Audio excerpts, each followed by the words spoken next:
playing today? Is that? Yeah, it looks like he's out today. Yeah. Not sure.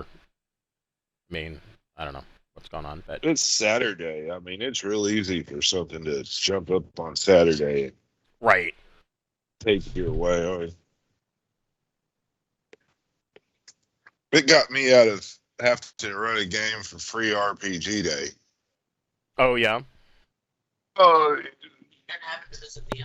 yeah, or having to visit the in-laws. Yeah, I've used this game as I don't want to fuck around for Right. several. Yeah, but no, they usually try to get me to run something, and I usually do. But this year I was like, man, I fucked around. I've got tens of fans, and Right. and Yes. yeah, I got to be there for them. Yeah. Man. They depend on me to get really stoned and say fucked up things. Yeah, you know, It's important part of their week, I'm sure. naturally. Been watching this artist from uh from the UK. His name's Ren.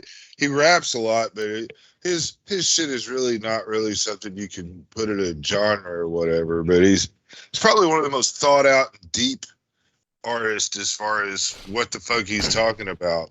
Really great. He does this kind of he calls it bardcore, where he's strumming the guitar and he's telling a story, and it's just him and and a few of the things that he's done is just him, his guitar, and a microphone strapped up to his thing and a cameraman. And they're off in London or wherever doing their shit. But I mean, this really original presentation is he's got like this Jenny and Screech's Tale. It's a trilogy. It's 3 songs, but you can get them all. Like if you do the full version, it's 1, 2, 3. That's really special. And then the high red one, he's doing the old conversation within your head type thing, but then it really gets kind of fucked up. Maybe there's a third or a fourth person there. He does it a real deep and original kind of way. So Nice. it's something different. Yeah. While the writers strike, some dude on YouTube is putting out music without a record label, and he's trending #1 on YouTube a couple times with his shit. So that's interesting. Yeah. Well, yeah. I mean, I was thinking about that the other day. Is that all of the bullshit that the record companies tried to do to essentially squash the advent of the internet.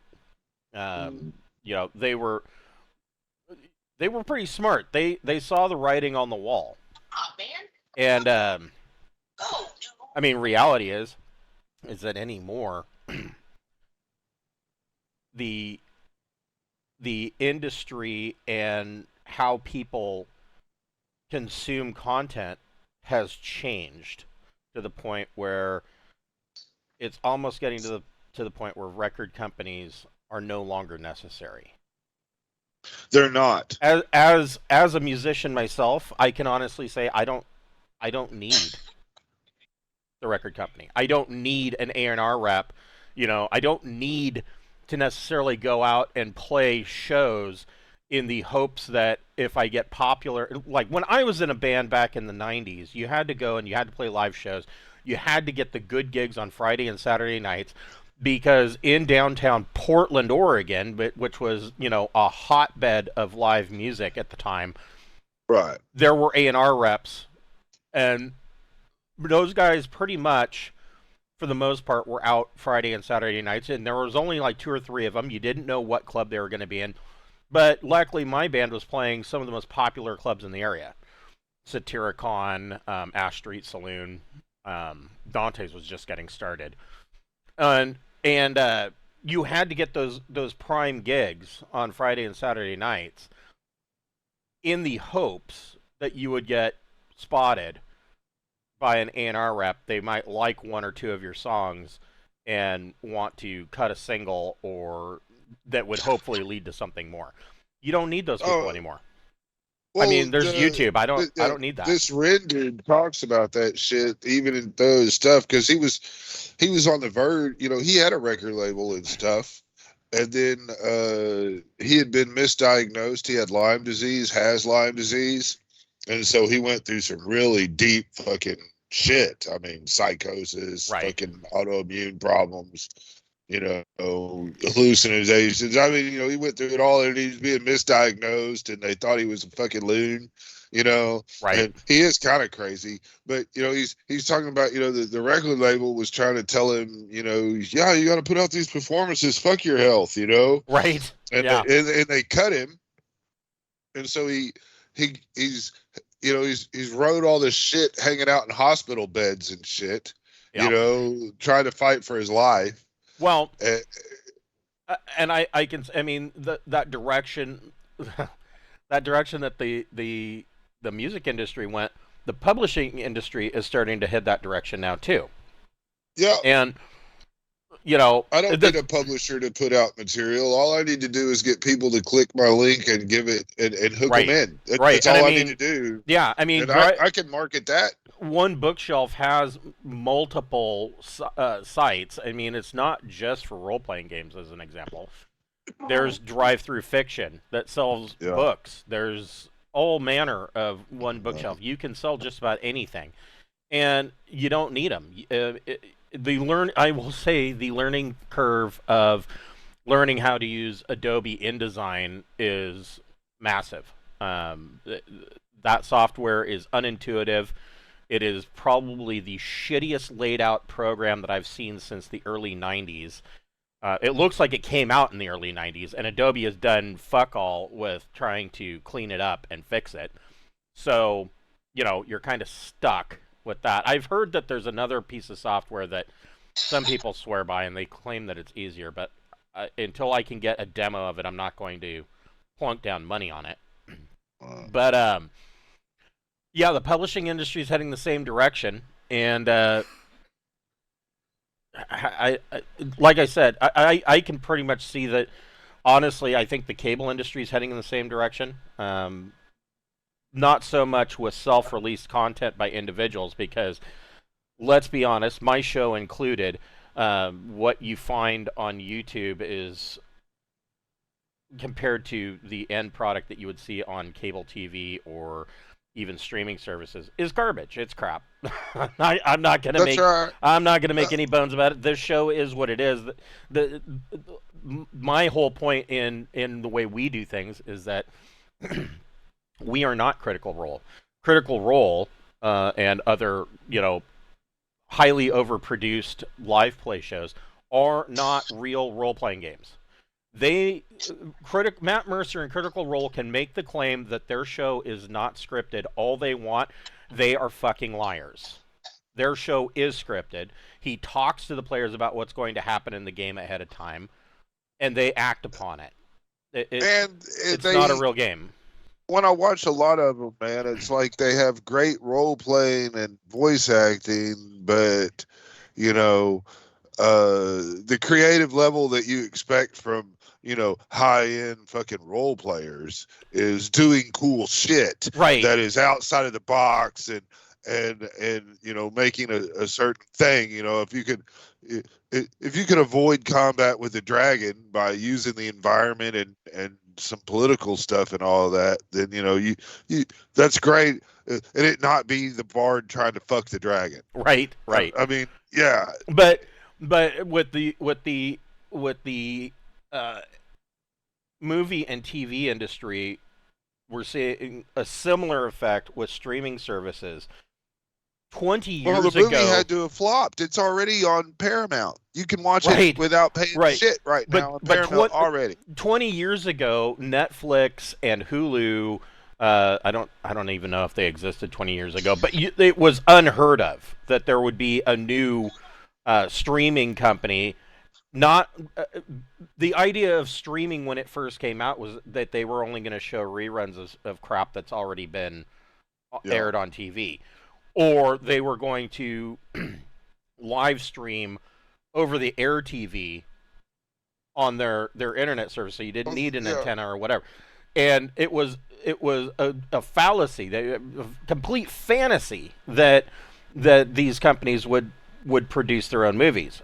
Then fast forward to today, and you have Netflix Oh, and Hulu and Amazon Prime oh, don't forget Apple. and Apple. Apple Apple TV is TV is, putting out some very serious yeah, Apple content. That TV I is mean, really well done. really well done. Come out of the blasted out of the chute, and they're producing these blockbuster hits that never have to go to the movie theater. They never have to go to cable. They never have to go to TV, and they're doing it all on their own. Man, Now, of course, Apple put out that Coda movie, Child of Deaf Adults, right? I mean that thing wiped awards. That was an awesome movie, Yeah, man. yeah. Uh, The, have you seen it? I have not, but I've watched other things Oh, like some examples of shows on Apple that I really like.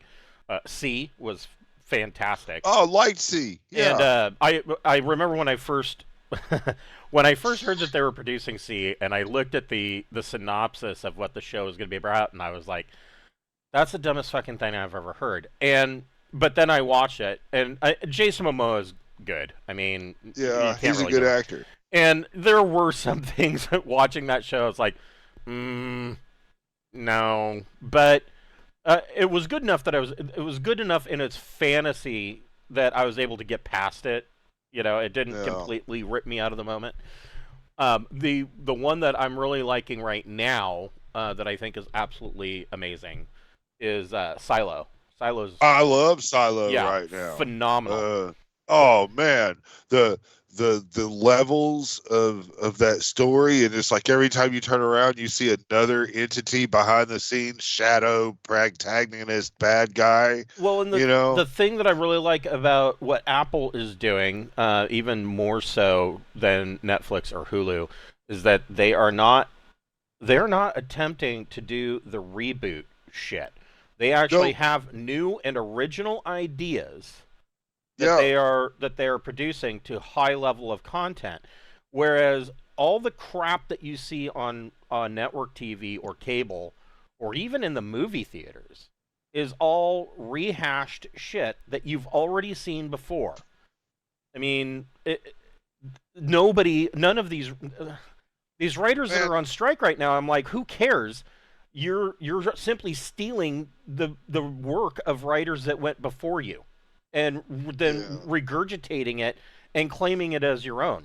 And if you Why? have kids that are in early elementary school or younger, and you haven't showed them the boy, the horse, the fox, and the pig, or whatever the fuck, then you've cheated your children. That fucking 30-minute little movie with its fucking cheap bullshit animation is epic, man. Yeah, It will fuck you up, man, and draw you in, and be like, why am I crying over this fucking stick figure animation? right. Fucking, what the fuck, Yeah, man? yeah. What the fuck? Yeah, no, But yeah, I think the one downside of it is how we consume media now. So when I was younger, there were genres. There was pop, rock. I mean, you could yeah, walk through the school and you could pick out who listened to who just by how they were dressed.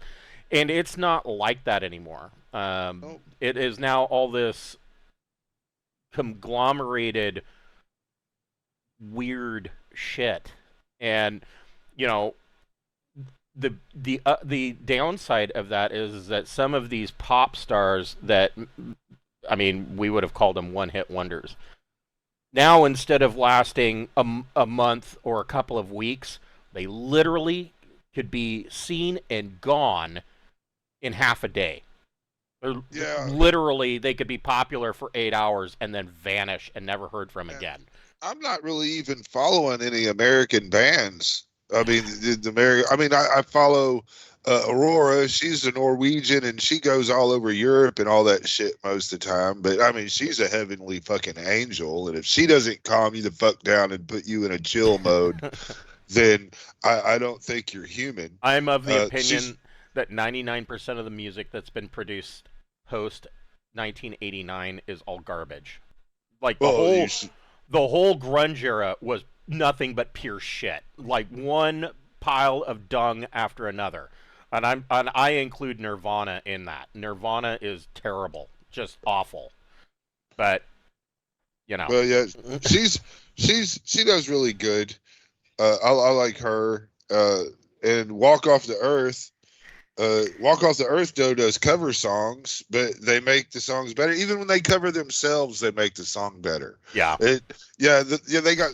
I like them, but they're Canadian, and then this Ren dude, I've been checking him out, and he's British, and yeah, not really any American guys, but I mean, it's just so fucking tailored and yeah, fucking, done for they're milking, and I want people to fucking try to push the bar up, right. not milk the fucking storyline dry. Fucking drop your badass storyline or your cool song, and then bask in the glory for a minute, and then fucking go the fuck on. Write something else. Don't Right. there's no reason why we should fucking see the fucking adventures of Spider-Man shit as it goes down the toilet bowl, Yes. as it battles the fucking cleaning agents that people dropped on. I mean, what the fuck ever, man. Yeah.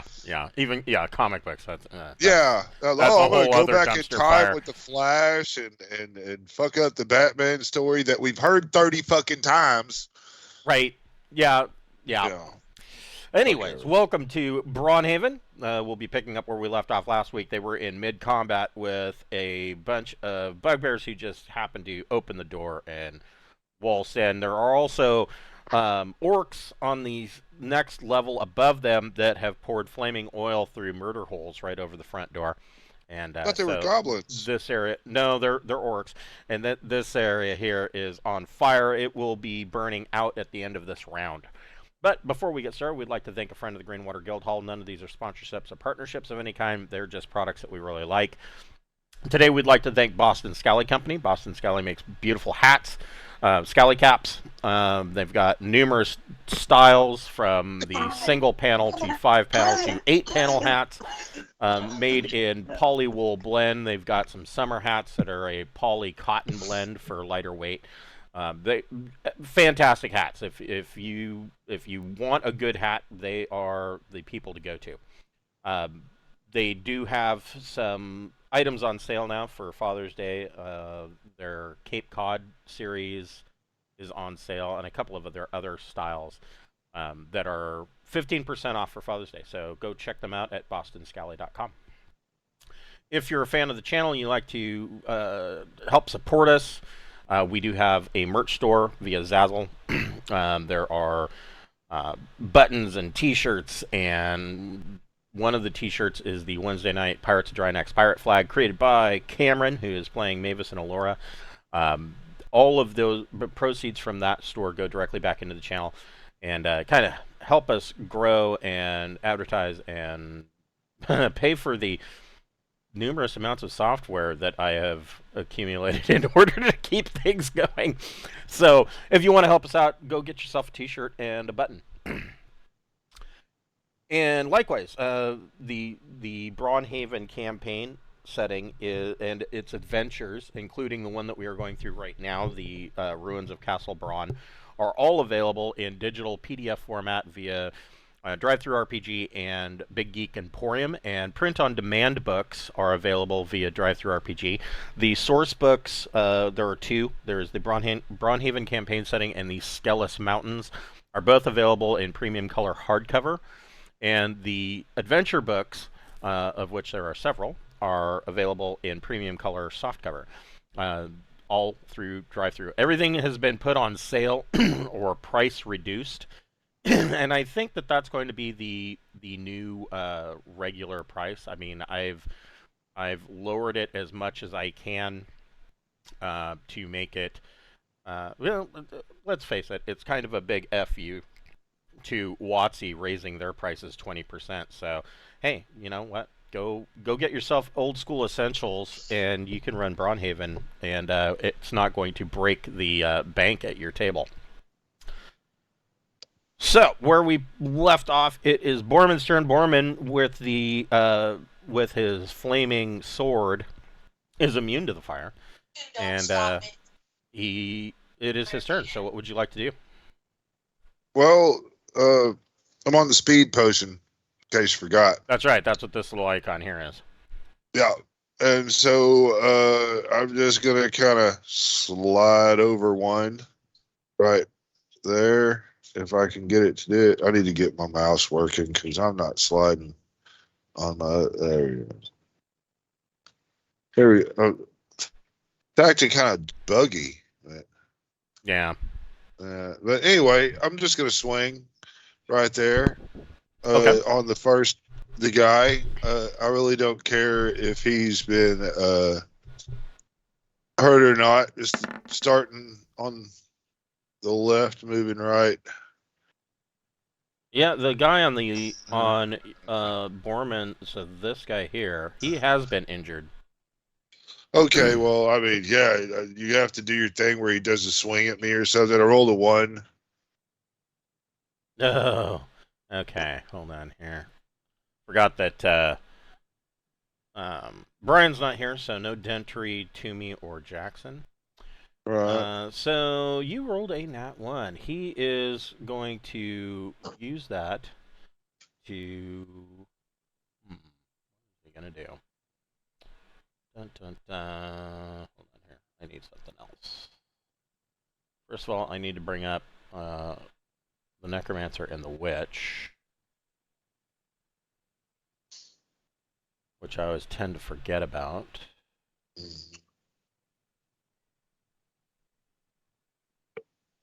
Well,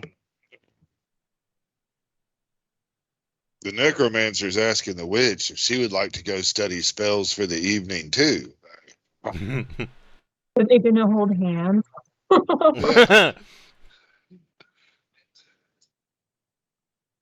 Yeah, they're both probably morbid motherfuckers, man. Just sitting around campfires, they're probably talking about really fucked up things. Yeah, that's true. Other people are talking about the weather, and Laura's talking about the cool little ring of mushrooms, and then Malachi is like, "Oh yeah, I love things that eat the dead flesh off of stuff. The smell is just, oh, that is the greatest." Laura's like, "Oh, I know what you mean. Hell yeah, I like to lick weird frogs."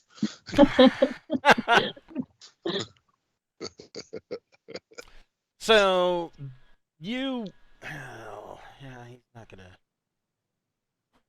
So you overreach,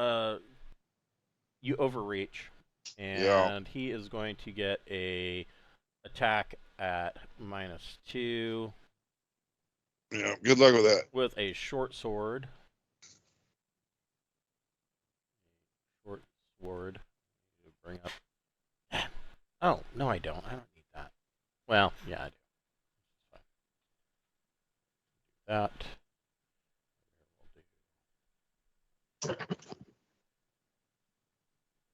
That. Oh, I guess I don't need this.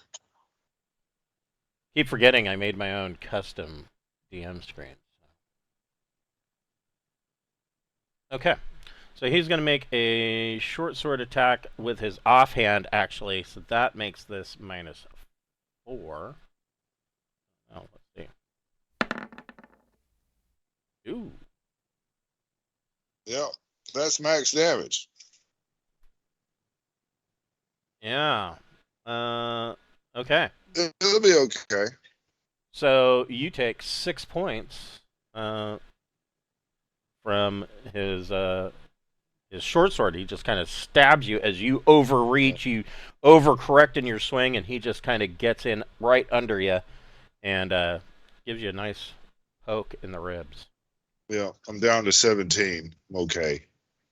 Bugbears, he's gonna go ahead and do the same thing again, feeling emboldened. I have a second attack. Oh, that's right. You are hasted. Yes. Yeah. And with my second attack, I'm gonna swing at the dude that just hit me.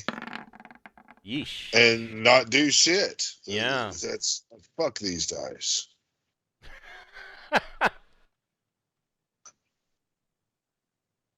And then that's my fucking turn. I should have just shut the fuck up. All right. So he is going to do the same thing again. -2 AC. Ugh. Ugh. And he Do overcorrects. I get an attack at -2? Yes, you do. I'm going to take it.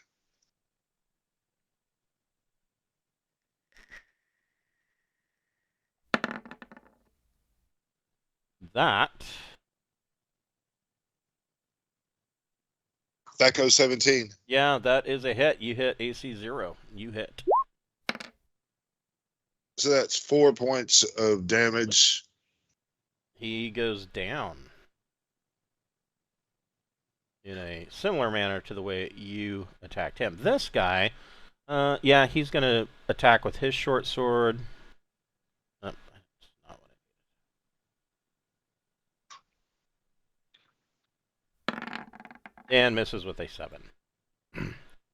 Yeah, I rolled that nat 20, and now it's all going to be downhill from here. Yeah, well, I'm hoping that my color change sucked the energy from your good roll that you did there. I can ride that for a while. Willow the War Dog.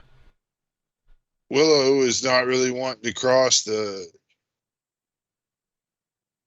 Why can't I move this? If you...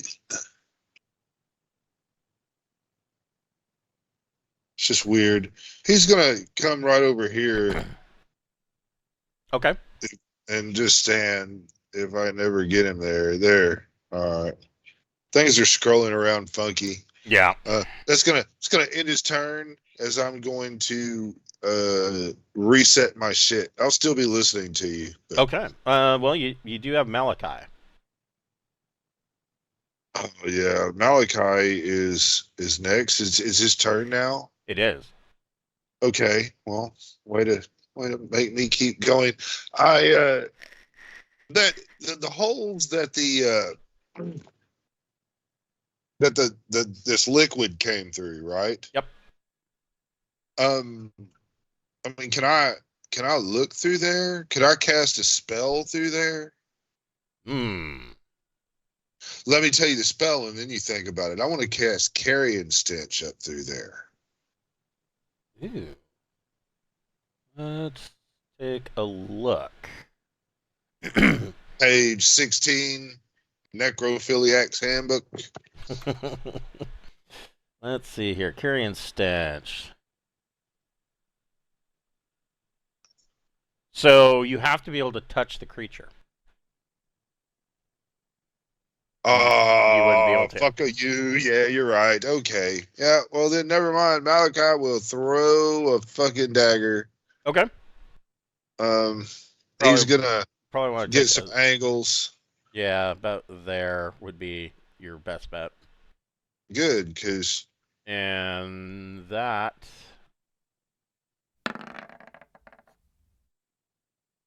16 with a THAC0 of 19. Okay, and actually...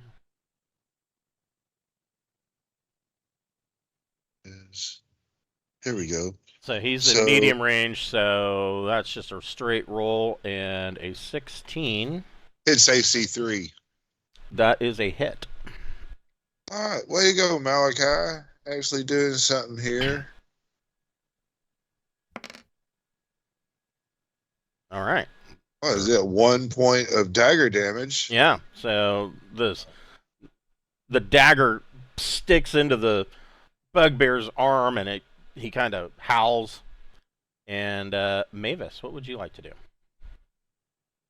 I am not fireproof, so I will get in over here and try and swing a rock, I guess. Okay. Yeah, you're the water walker. That's right. Max damage. Hey, 4. Okay, so 4 points. Well, that's 5. I mean, these little guys, they're not really whopping millions of hit points, if I remember correctly. So, I mean, he's probably fucked up a little bit. Yeah, bugbears have 14 hit points. So okay. Well, yeah. He's below 10 now. Yeah, they are third level creatures. So, yeah, you hear this rock bounce off of his forehead, and it sounds like an overripe melon. What would Alora like to do? She sees the success of the other two and wants that for herself. So try that with the throwing dagger. Okay. Yeah. 9, I don't think is going to do it. Nope, she'll get out of the way. Okay. Yeah, no. She's still THACO 19, right? Yeah. Yeah. All right. So the fire burns itself out. Oh shit. I thought it'd burn forever. Yeah, two rounds. So Okay. Borman, what would you like to do? Oh, I'm gonna start swinging at this guy and hope I can remove him from the equation if that's possible. Is a 12 hit? Let me see. It That does. hits. It's THACO 5, which is exactly his AC. Or I'm sorry, AC 5, which is exactly his Nice. AC. Yeah. All right. So I'll roll some damage and then I'll swing again if he doesn't die. What was that 6 points of damage? He is gravely wounded. You can make And your then- next attack. I sure will. An That's 11 just misses. Well, Bugbear. that is my turn.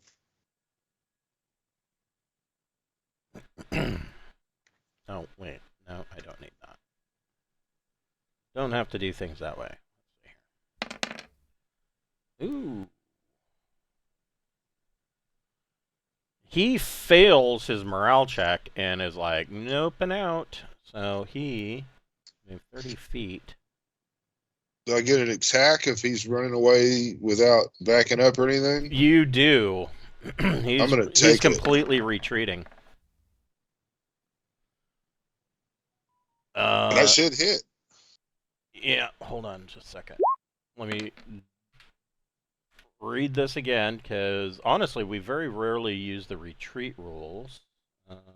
We usually use fighting withdrawal, and he's... If I use a minus, if I have to take a minus, I'll miss. But retreating may not make attacks, so you get a +2 to your attack, so that's actually a 14? 14, yes. Which is a hit. And combatants don't get their AC bonus for shields. No big deal on that. That doesn't necessarily apply. So yeah. No. 7 points of damage. Yeah, you kind of slice him and end him. And I need yet another window open. There we go. These guys.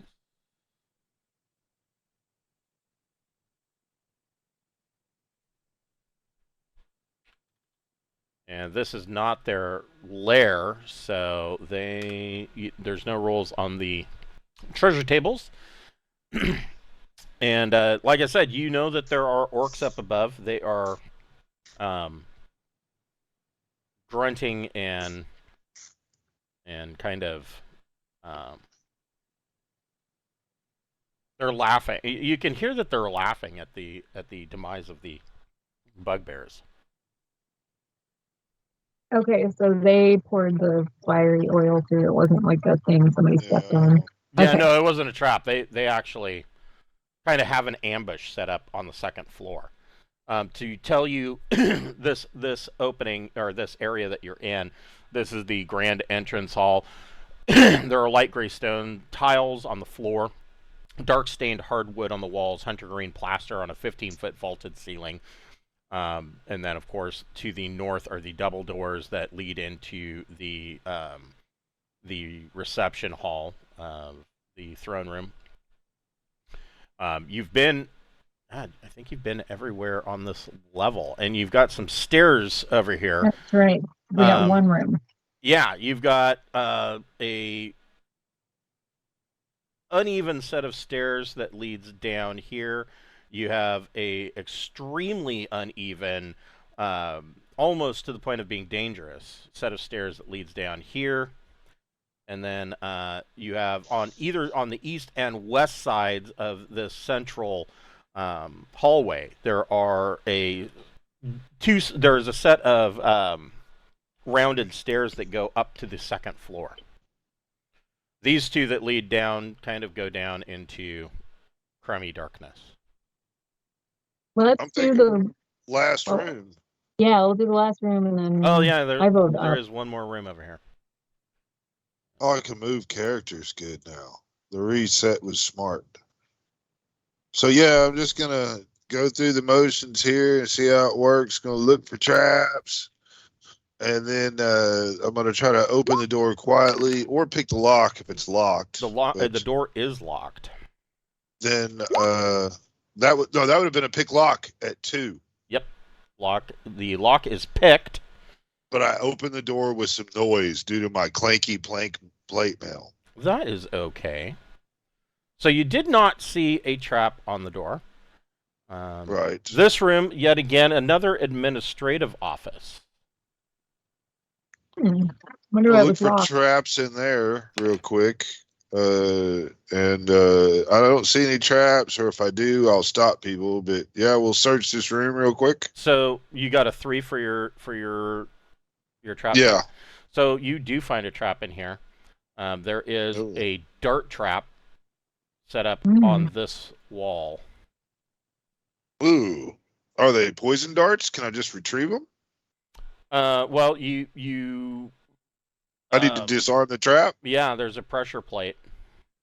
All right. Well, I mean, we can just lift up the pressure plate and remove it from the equation. Yeah, can't we? I mean, you find the trap and you shim the pressure plate. Yeah. There's a roll on my not fucking up while I disarm the trap. They are not poison darts. They are just simply darts. All right. I will give the darts to Who wants some darts? who can use the darts is the question. There No are. idea. Let's see. There are. I can poison them though. I'll put them away. There are That's true. 3 darts. I think I can make poison with So this- stuff outside. This trap would have fired 3 darts.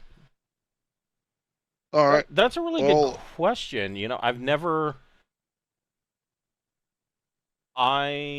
never looked. You could look for like Dart isn't even listed as a weapon, but they do the same damage as a dagger. They're 1d4. In fact, I would say that they have the same range as a dagger as well. We just need to find a straw or something. Yeah, well I mean, that's you can buy a blowgun. On downtime. Blowguns. Oh, cool. Yeah, blowguns are a thing since Carcass Crawler number 3 came out. A blowgun. Oh, that's nice. And I have all of my shit here. Yeah, a blowgun only costs 3 gold pieces, and it weighs 5 coins in encumbrance. Yeah, we'll definitely have to go to town, but I mean, we shouldn't go to town until Brian comes back so we can split the gold. Well, and keep in mind, I mean, your journey back to town is going to take a couple days, or well, like about a day and a half at least. Sure. So. Yeah. I mean, but searching this room, you don't find anything. There's nothing of real value in here. Not even personnel files. Yeah. No, and so there's actually another stairwell here, and actually, you know, I need to take a look at that because. So I go up just because if we go down, the orcs might come up behind us. Yeah, I want to turn invisible and go right on up while I've got time with this speed potion still going. I want to use that shit on up. Okay. Okay, cool. Let me see what this is.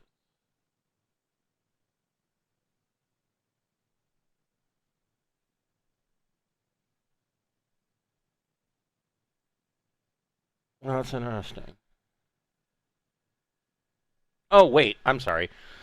So this stairwell actually doesn't go up to the second floor. It goes up to a like a walkway that stands along a 5-foot wide walkway that stands along this line here, and it would normally be used for like trumpeters to announce people that are coming into or entering the grand ballroom.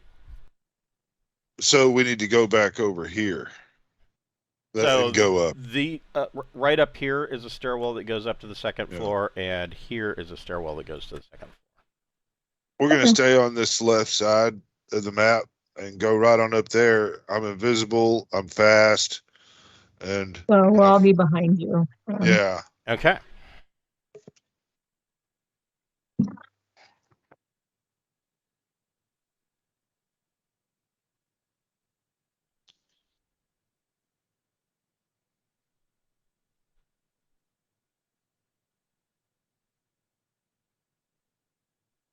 And as we're coming up, I'm in theory moving quietly, and I see any traps that are before me. In this room. I hope. What? There we go.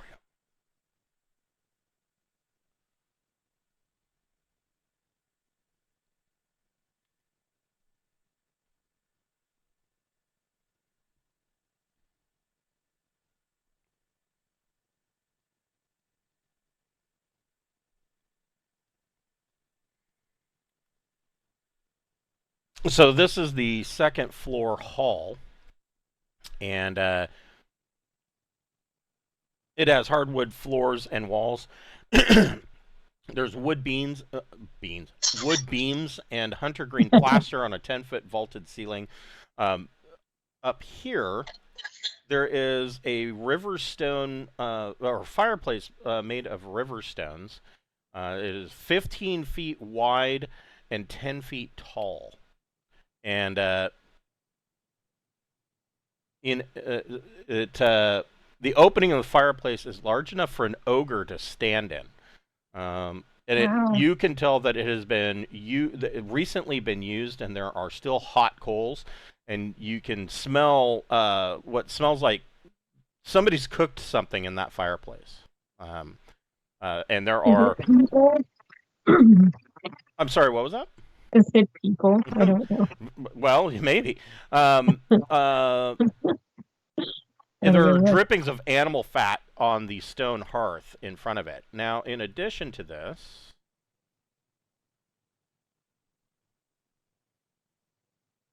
this door is open, and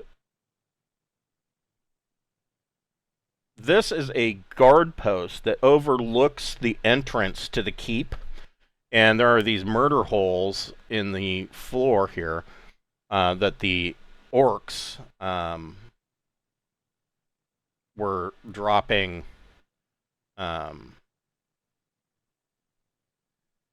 flaming oil on you guys.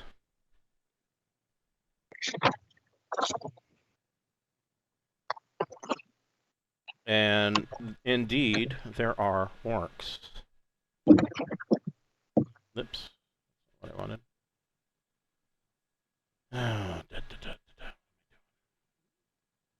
There we go. I need to redo this because Roll20 is done. There's a lot of them. Yes, there are 5 orcs.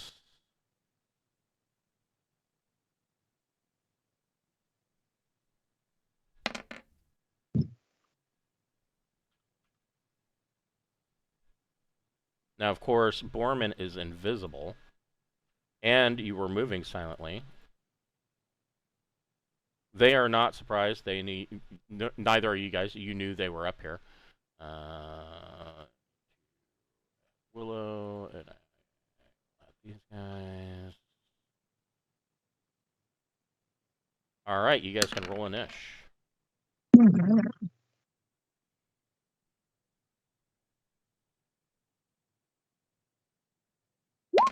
You got to put Borman on the turn order. Did I not? Shit. You did not. There you go. Thank you.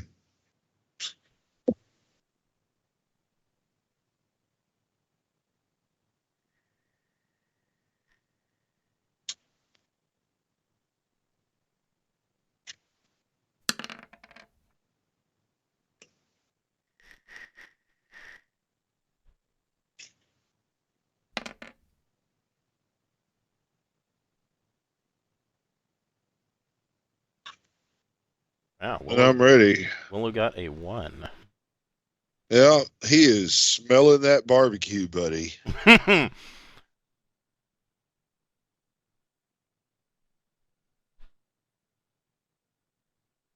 Okay. So, Borman, you get to go first because you have surprise. What would you like to do? I'm just going to kind of swing around behind this guy and cut him with my sword right there. Okay. Give me. Here we go. Flip my orcs. Okay. All right.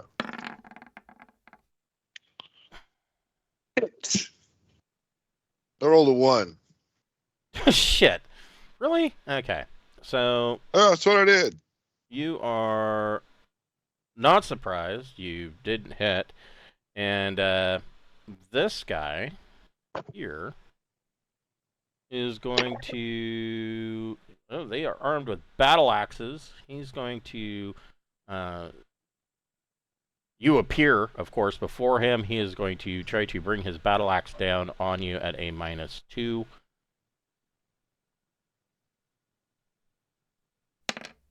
Oop, wrong dice. That's not what I wanted. We'll accept the 5, though. Just so you know and that. he rolls a 1 and ends up falling prone okay. right in front of you. Excellent. And well, then, you get another attack because you are still on crank from your potion of speed. Do I get pluses on the dude on the ground? You would get a +2 to hit. All right, there. A 10. I got a THACO of 17, so you hit a you do 8. not do not hit him. You miss. Yeah. All right, Alora. 7. Let's see. I can throw on it. Okay. Dagger. So I'm sorry. What was the range on that? Let me see. I was doing it more for line of sight. Yeah, so 30 feet. So that puts you at long range. You're at -1 to hit. Maybe I should move forward a little bit then. Yeah, you could. Move forward a bit. That at least puts you in a medium range. Yeah. I'm gonna get a +1. Come on. Yeah, Ooh. that is a hit. Nice.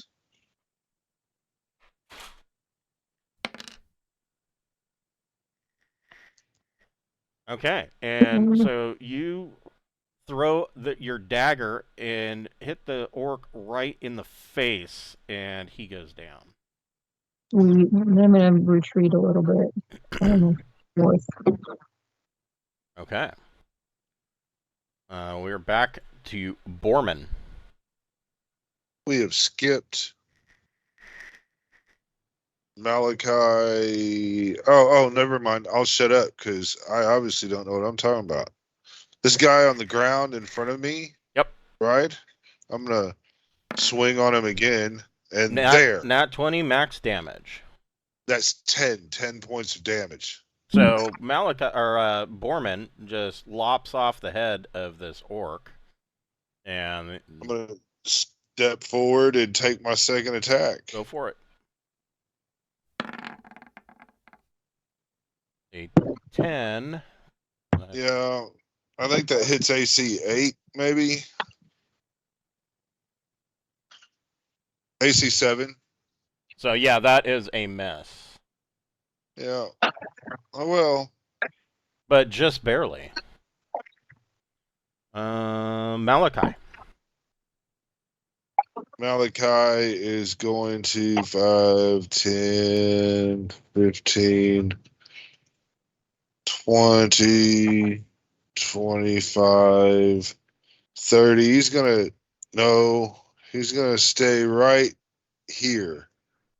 And he's going to try to hit that guy with a dagger. This guy here? Yeah. So he's going to be at a -1 to hit because Borman's taking up most of that door. Fair enough. But I think I get a +1 due to AC that I haven't been accounting. I mean, due to dexterity. Yeah. Yeah, I get +1. I got 13 dex. Yeah. So I'm gonna just roll an even thing here and hope not to hit my buddy. I did. I got a 1. I hit Borman. Oh no. I've gotten so many 1s today. It's just how it is. Yep. But yeah, Borman will take 3 points. 3 points of damage To from the friendly back. fire. Oh, Yeah. aw, poor boy. That's what happened, man. I thought about going with the choke, but well, it is what it is. Yeah. Sometimes that happens. Mavis, what would you like to do? I think Borman's been hit twice now, and we only just started. Is he Yeah. looking fucked up, or do I need to help? Well, I'm down 8 hit points. Ooh, out of No, like, excuse me, I'm down 7 hit points. How many do So- you have though? I've got 14 hit points Oh. left with, So he's down half. I think I should try and heal you some. Can make it over, I believe. And give you a high five if you want. A pat on the back. Yeah. Yeah. It's +1, so you get 7. Oh, hell yeah. I'm at 21 now. Excellent. I'm here to absorb some damage, probably. Yeah. They'll probably want to hit me. I'm standing in the doorway, swinging. The orc. Let's let Hello then. The orc is going to. This orc is going to swing on Borman with his battle axe. He's going to axe you a question. Are you fucking for real? This is bullshit. So Borman, you get an attack at -2 on the orc. Yeah, so that should hit. I would think so, yeah. Yeah. Yeah, you hit AC 0. So Five you points damage. you bring your sword down right on top of this orc's noggin. These two orcs are, let's see, what is their movement? We got 40 feet. He goes through this door, opens up these double doors here, and can make it to there. And this orc, well, actually, wait.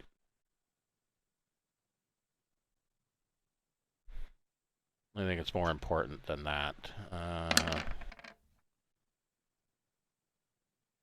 Wow, they really fail their morale check. So both of these orcs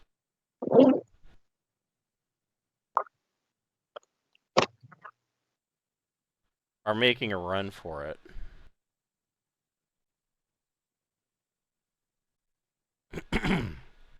That's what the orcs are doing. They're like, fuck this, we are out. Willow the War Dog. Willow has not been instructed to attack. He should, but he's going to come take a defensive posture right up here in front of everybody, kind of. Okay. Gotcha. That's more in line with really what a dog that hasn't been sicked on anybody. I thought about sicking him on him, but I thought I was kind of standing in the doorway at the time. Right. And Alora, what would you like to do? Oh, yeah, I'll stick him. Okay. Well, that should be kind of a free action, I think. Yeah, right? Yeah. Okay. I'll move to here. And that's He would have been able. feet, so that's a -1. Yep. Right? Yep. Okay, I got a +1, so it should even out. Ooh. 13, is it? A 13 does hit. Yes. That's a witchy woman right there. Yeah. And she dumps that dagger right into the back of this orc's neck, and he kind of falls face first and skids on the floor for a Nice. bit. Borman with Borman. with your super speed. Yeah, I get double speed. Yep.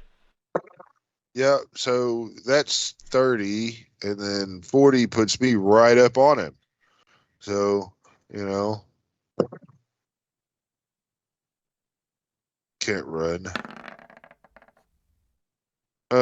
9 is not going to No, hit. 9 is a miss, and a 7 is a miss. Yeah. I'll tell him in a language he does not understand that he is not going anywhere. But whatever. What would Malachi like to do? Well, Malachi is going to move 5, 10, 15, 20, 25, 30, and throw a dagger. Okay. Yeah, this is at +1. No, that is a miss. Yeah. Well, there you go. But Borman, you can see that. So both this door and this door are open, and you can see that is 9S. So this is what appears to be some kind of conference room. Light gray stone floor and walls. There's wood beams and white plaster on a 10-foot ceiling. There's a large stone oak table and chairs in the center of the room, and the table appears to have been carved from a single plank of a stone oak tree. That's cool. That's pretty cool. Orcs. Sorry. Where is my orc? There he is. Mavis, what would you like to do? Let's see. I don't know if I can make it over there, but You get in rock range. Yeah, but then Borman's like right in the way. Well, let's you see. can't If you, or if I do it more like this.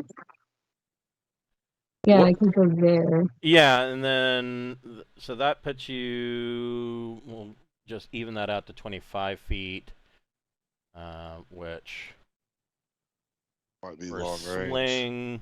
No, that's short range for sling. So you got a +1. That's beautiful. Oh.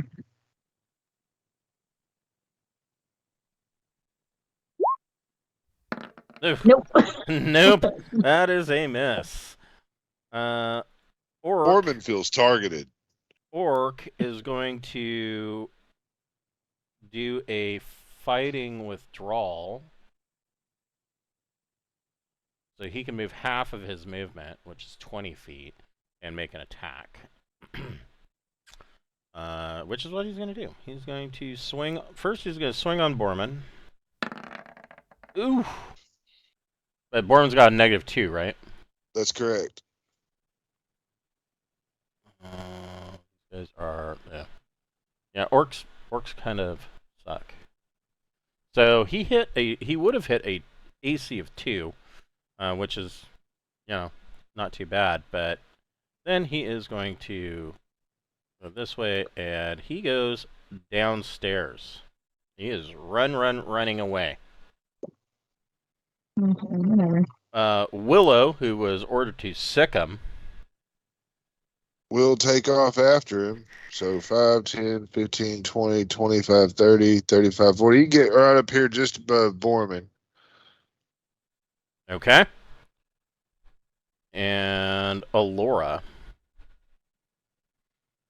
I mean, it's up to you guys if you want to continue to pursue this guy. He's. I guess I should make sure the dog's okay, if nothing else. Yeah. I mean, I'm going to catch him. I've got more movement than he just used, and I'm going to take 2 swings at him. Wait a minute. I have a 80 movement rate if I hop on the broom. Oh, yeah, you got the flying broom. Oh, I'll zoom on over there, I guess. Let's see how far I got. Yeah, I should be able to make it. And you can throw the dagger from the broom. Yeah, I can. Broom dagger. Yeah, you can throw that. You can throw your dagger down the stairs. Okay, let's do that.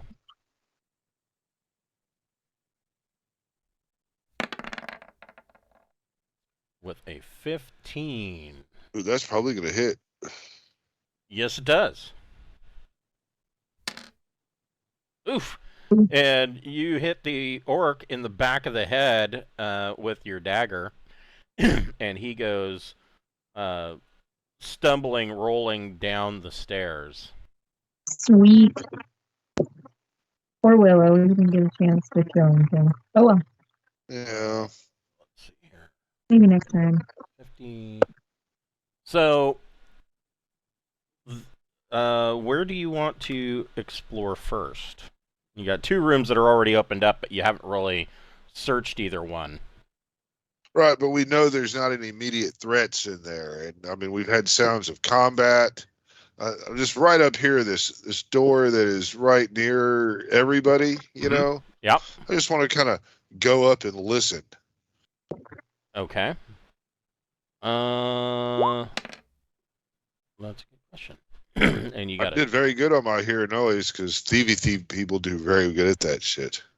Yes, You don't you listen to did. music too loud, I guess. Yeah. You do not hear anything on the other side of the door. Cool. That's a good sign. Yeah. It's probably okay to go ahead and look through this other room. I don't know. Let's look for traps and then open the door quietly. Okay. It's not really did that good at being quiet about it, but I would have picked the lock if that was my pick lock roll. Yeah, it was not locked. So this room is a spare bedroom, hardwood floors and walls. There's wood beams, burgundy plaster on a 10-foot vaulted ceiling, and this is a 4-post queen-size bed, and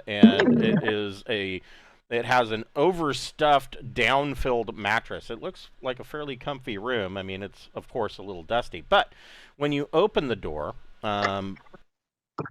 in here,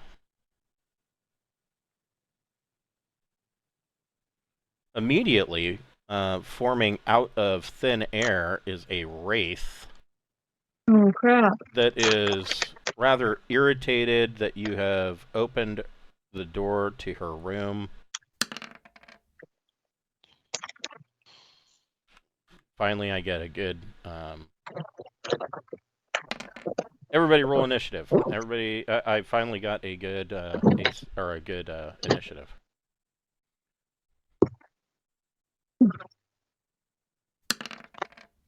So you have already dealt with a wraith before. You know that they can only be harmed by silver or magic weapons.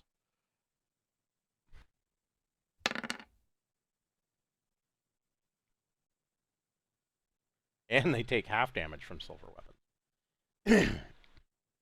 Yeah, wraiths are kind of tough.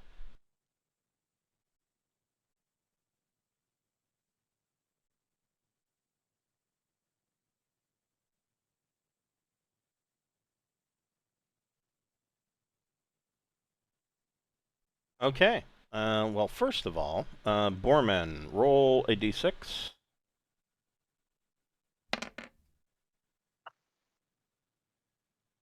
One. And I got a 3. So you guys are surprised by the wraith. No. And you were not evidently expecting that. Wraith is going to take a 5-foot step forward and attempt to bitch slap Borman. Borman will bravely hide behind his shield. But not with an 8. Oh no, he's still hiding behind the shield. Just it wasn't as necessary as we think. Borman, what would you like to do? I want to try to stab the wraith with my sword. Okay. Seems to be a good way to go about things. Hmm. No. That might not be a good thing to do, but I'll swing again. This is going to be the last round you have for your potion of speed. It's not helping anyway, but okay. Yeah, 3 and a 5 are both going to miss. Alora, what would you like to do? Geez, it's like right in the way of the door.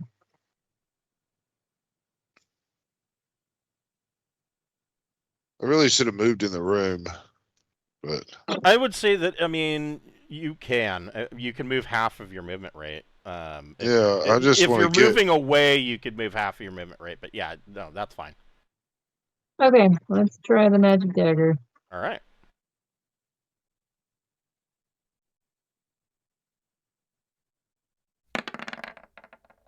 Shit. Nope.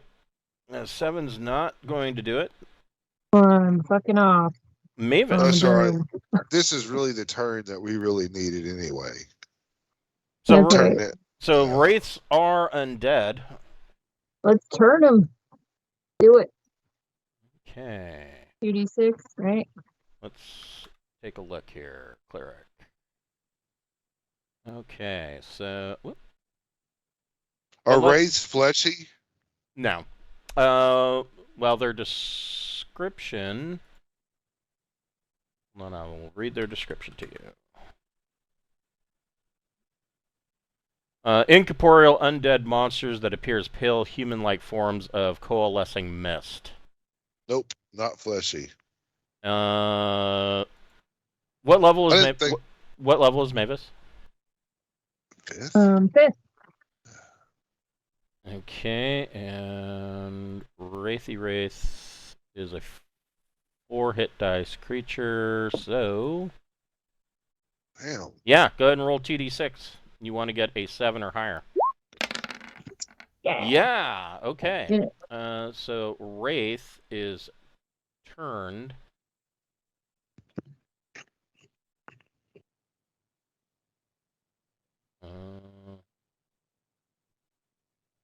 There we go. Wraith is turned.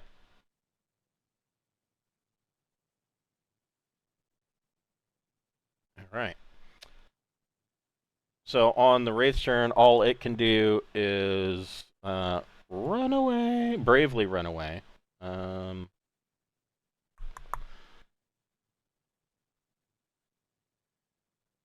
Borman, you get a free attack at +2. Because he is doing full retreat to get as far away from you as possible. Or far away from Mavis as possible. Nope, not with a 7.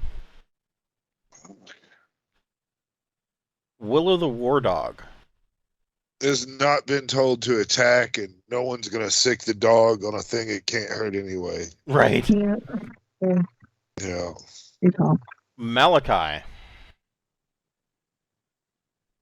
Malachi is going to step this way so he can kind of see the wraith, and he's going to try to communicate with it. Even though it's frightened and panicking, he wants to let it know that, there's peace in the next step of things.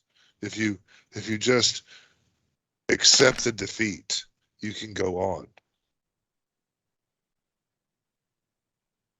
Oh, wait, that was... He'll say that in his underdark, speechy shit, whatever.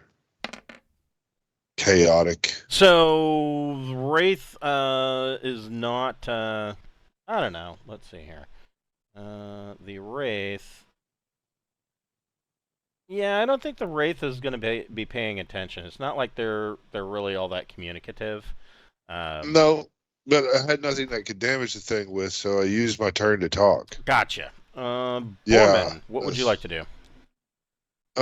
Man, we've got to end this. Is what we need to do. I'm gonna come way up here, and so I can leave my friends a clear line of sight if they choose to throw weird objects and stuff. Okay. And then I'm just gonna. Ooh. That should hit. Wraith takes 10 points of damage. Yeah. And I believe you said that was the last round of my speed thing. So it Yes. comes off. Yes. There it is. There you go. All right. Okay. Just playing old Borman again. My one attack. And Alora, what would you like to do? Let's see here. Can I kind of share the doorway with Mavis? Yeah. Okay, try and... Well, I can get right inside it, actually. I'll just do that. I'll take faster and then throw the dagger. Okay.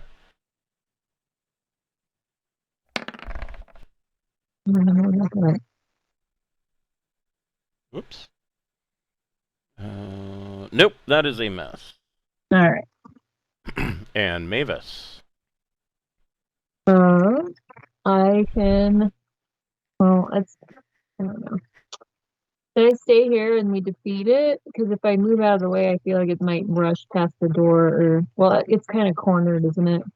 Yeah, it is. It does. It's so looking at turns or turning.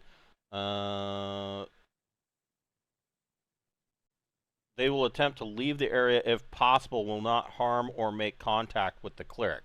So it can still attack Borman, but it does not want to attack you or get anywhere near you. Okay. So I mean, if you're standing in that doorway, it essentially can't get out.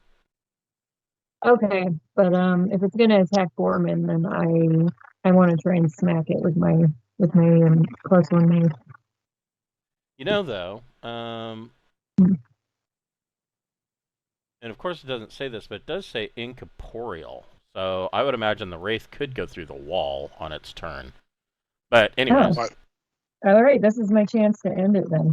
Yeah, you could try to smack the wraith. Oh, come on, man. I'm so close to 18. Okay. And that is what the wraith does. The wraith just sinks down into the floor and goes away. Okay, should we search this room? That still counts. We should search this room.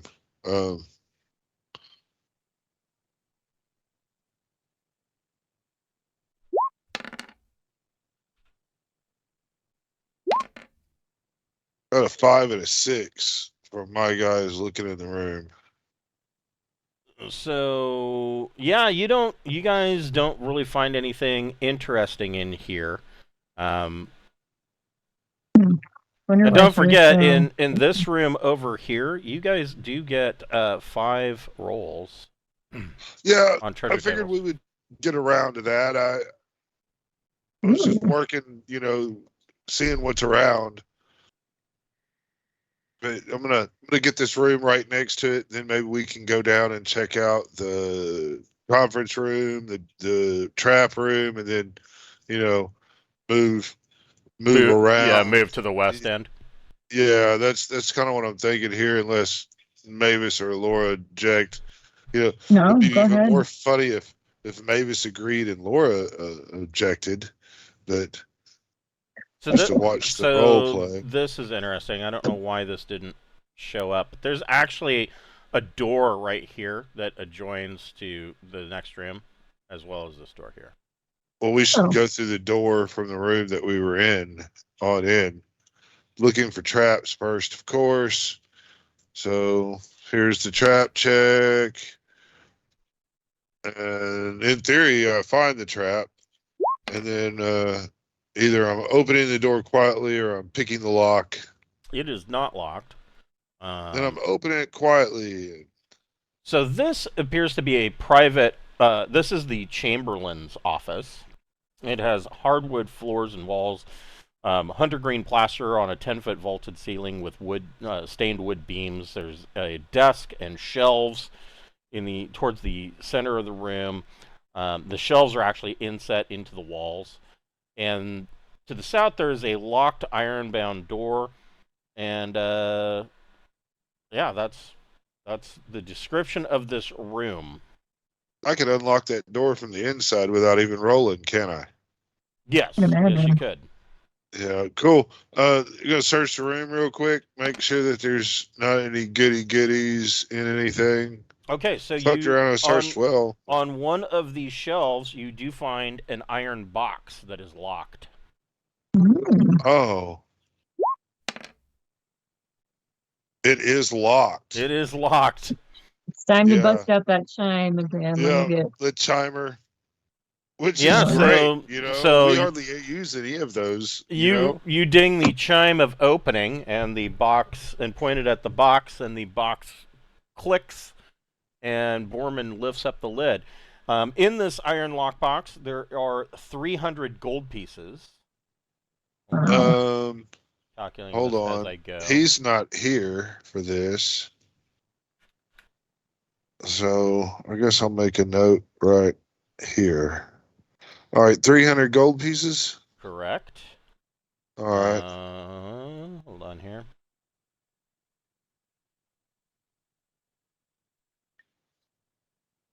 There are 800 silver pieces. Okay. And 1,200 copper pieces. Okay.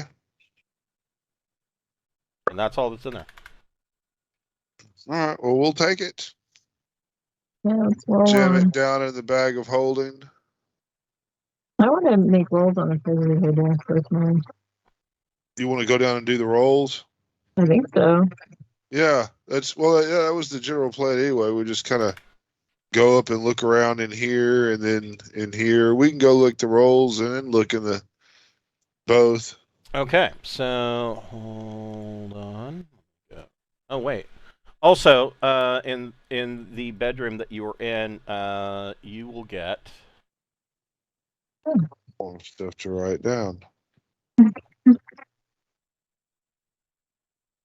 you get one roll on table E. So somebody can roll percentage. I guess I'll Go do ahead. it. Yeah. Damn, that can't be good. 88 is nothing. Okay. All right. And then We get 5 rolls down here. yeah, you get 5 rolls on table D. So I'll do 2 and you do 3. Cool. Okay. Oh my gosh. I got So one 60, of 31, and 82. those. Okay.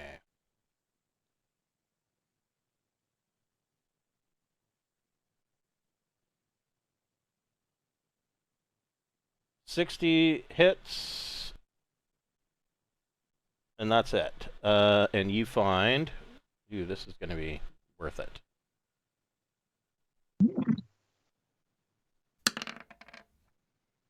The orcs have stashed 4,000 gold pieces.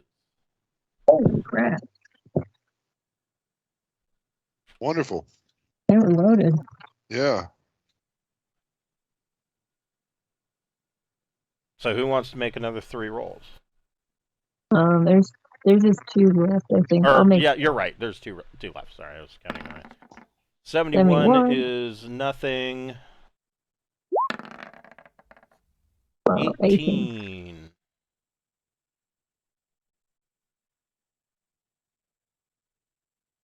If this is off that same table, it's going to be nice.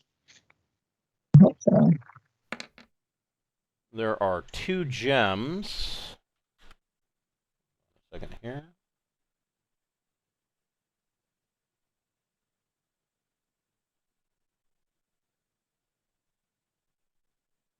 You can roll a d20. Joke.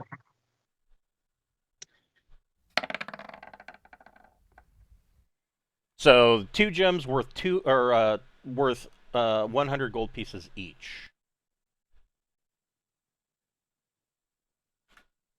Okay, are you making note of that or am I? Yeah, I've been keeping all of it. Okay, cool. Thank you. I'm making a special note to pass on to Brian. you know. Yeah. All right, cool. I just, yeah, wasn't sure. Yeah, because he has the Money you know, list. he has a lot of our gold and shit figured up on his thing, but we Jesus. probably won't need to split it anyway. What room do you want to go to next? Oh, he's rolling up all kinds of shit. I don't know if we should move or we're unpaused or, but yeah, I'm thinking just you know, We would be you know, in here. yeah. So we're just gonna move right on into this other unknown room. So before you can get to this room here, this door opens, and you see a disheveled little girl that is sniffling and crying, and she sees you, and she points behind her, and she says that that her brother went missing somewhere in the ruins. I think this might be a good time to use no alignment. Dum dum dum dum. So Alora starts to cast no alignment. She takes her eyes off the little girl for 1 second. When you look back up, the little girl is gone. So we still use up the spell slot? No. Okay, sweet. Okay. Wow, that was spooky. Yeah, this place is obviously haunted. We need to go and probably talk to her at her corpse, right? What does Malachi think about all that spooky dead ghost shit? Does Malachi need to make a haunted roll of some sort? No. I mean, Malachi would think that that obviously there is a number of restless spirits that exist in the ruins. Aside from that, I mean, some are more malevolent than others. We'll have to get rid of them all to really make this place a viable home. Maybe I don't we know. I can mean, you could cozy. open a bed and breakfast. I mean, people go. People pay A money to go to those Hogwarts, places. if you will. Yeah, that's right. Yeah, we'll just need to get a funky hat that talks. Name's that. Yeah. So, this room looks like it is a watchguard's ready room. It is a light gray stone floor and walls. There's wood beams and white plaster on a 10-foot ceiling. There is a trestle table and a set of chairs in the middle of the room. On the table is the cooked carcass of a deer that has been laid out on the table. It looks like there's chunks of meat that have been ripped, like literally just torn off of it. And the entire room is just a disgusting shambles of a mess. The table is just covered in beer or deer fat and grease. It looks like the orcs probably cooked it on the fireplace out in the upper hall, and just took it in here, didn't use utensils or anything, just threw it on the table and started tearing into it. Let's just head straight north then. Okay. Yeah. Okay. Right behind you in case I gotta turn something. Yeah. It'll be Malachi Todd. We'll kind of hang out kind of over here. I don't want to be too close to that stairwell, you know, because something walks in that. It's The fucked doc up. can sit in the back. Yeah. Yeah. So there's my traps, and then this is either a lock pick or not moving silently. So the door's not locked. All right. So I'm not very quiet. And this room is a private audience chamber. It has hardwood floors and walls, wood beams, a burgundy plaster 10-foot vaulted ceiling. The throne here is a stone oak throne that's very similar to the one in the throne room downstairs. It appears that the throne is actually oversized, kind of showing the importance of whoever is sitting upon it. They often have secret compartments in them, though. And once again, there is a door on this wall. I'm not sure why that didn't show up in the player's map. That's peculiar. I don't know. I rolled a 2 for searching around the throne and all that. Yeah, you don't. There's nothing of any real interest in here. Okay, then we are Fair enough. gonna move through here to the next door. Okay. You know, we're just gonna go through the door from this room to that room because we've kind of searched through here. I don't think I'm seeing any traps, and so if the door is not locked, It is not. I came in kind of quietly.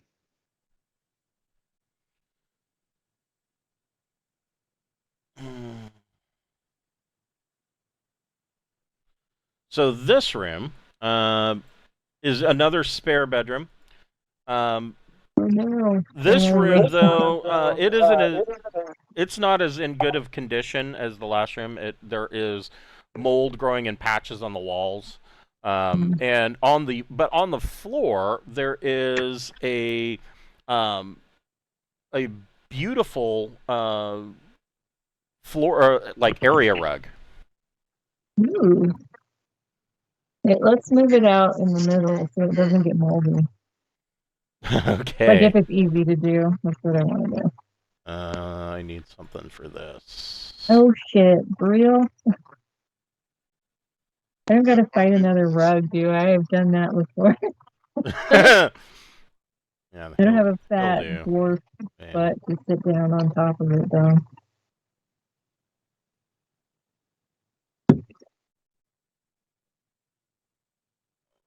uh,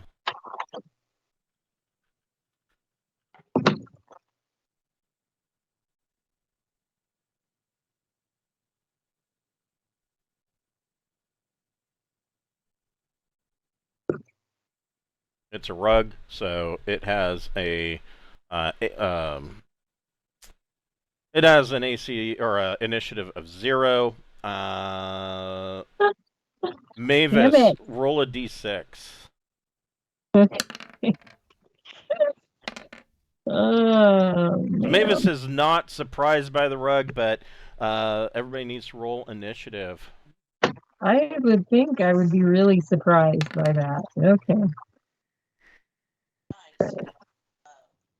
Man, just a nice Actually, rug is no, animated.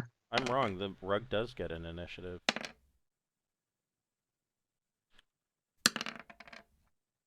Hmm.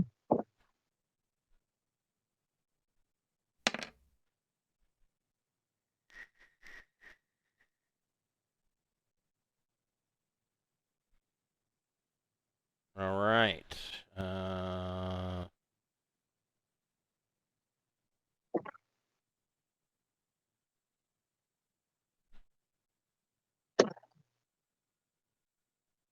so the corners of this rug is a red and gold rug, um, and each corner has gold knotted tassels.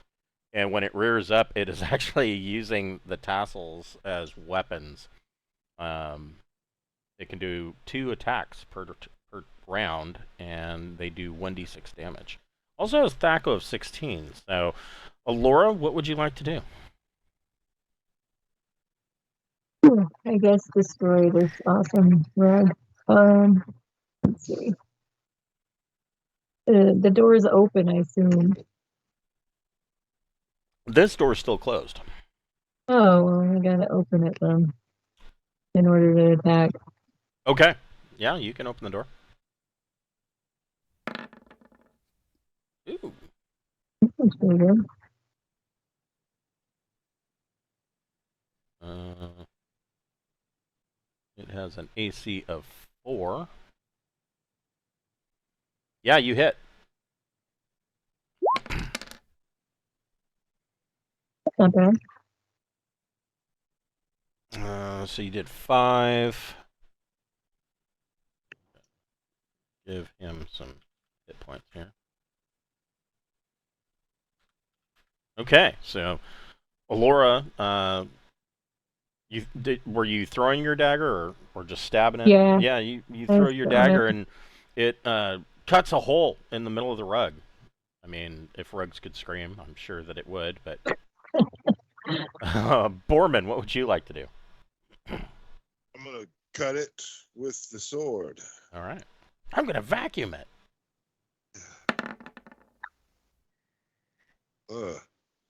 12 That hits. That hits AC 5. Yeah, you hit. Alright. So 1d8 plus 2. 3. 3 points of damage. All right. So you have slashed Le Rug. I will sick Willow. Kill him. Get it. Okay. What did I say here? Okay. So Malachi. Malachi will kind of get right in there, and he will throw a dagger. Yeah, max damage. So he will do 4 points of damage. Okay. Wow, I don't know. Maybe the rug's not going to make it. Mavis, what would you like to do? I guess beat the rug. Beat the dirt out of it.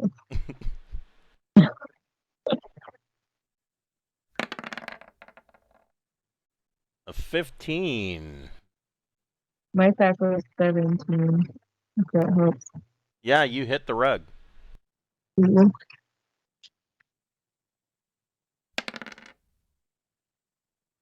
3. The rug is still with us. All right. The rug is going to make 2 tassel attacks on Mavis. Now, well, let's see if it hits. That's funny. First tassel attack. 6. I doubt that's going to hit. No way. Well, maybe though. Let's see here. He has. My AC is 3. Yeah, no, he would have hit AC 10. Second attack, a 9. He would have hit AC 8 or AC 7. So the thing about the animated rug is if it hits with both tassel slaps, that it can then automatically deal smothering damage, where it engulfs tightly around the target and smothers them for 6 rounds, dealing an additional 1d4 automatic damage each round. Damage dealt to the rug while a victim is being smothered deals half damage to the victim that is wrapped up by the rug. So that's something to keep in mind about the rug. Willow. Willow's going to run forward and try to bite the rug and yank at it. Okay. So. Yeah, this rug's torn up and cut, and I mean it's not looking in the best shape. 9, and that would hit 8. AC 5. AC. What is Willow's THAC0? 17. Sorry. Yeah, I was gonna say no. That hits an AC 8. Yeah, AC 8. Sorry. So Willow misses, and we're Yeah. back to Alora. It's that time again. All right. Time to throw the dagger.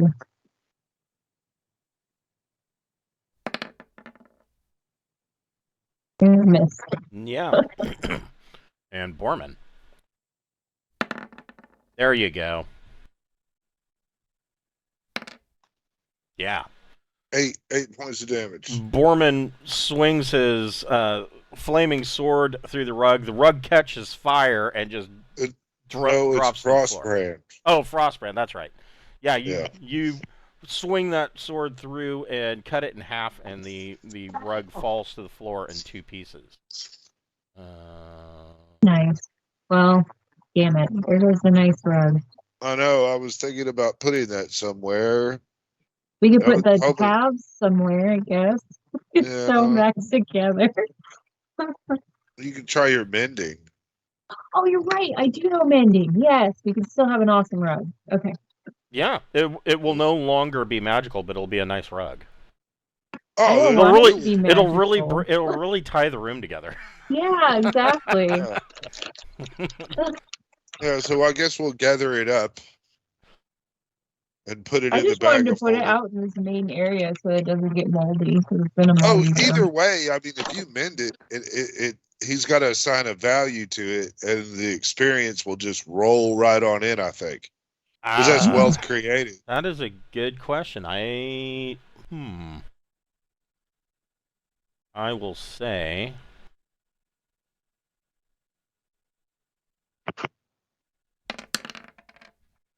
this rug's worth 70 gold. All right, well, it's still a nice. That's a nice one. I'm gonna go ahead and put a 70 gold piece rug in our inventory. Cool. 170. Man, you guys really struck it rich finding that gold with the orcs.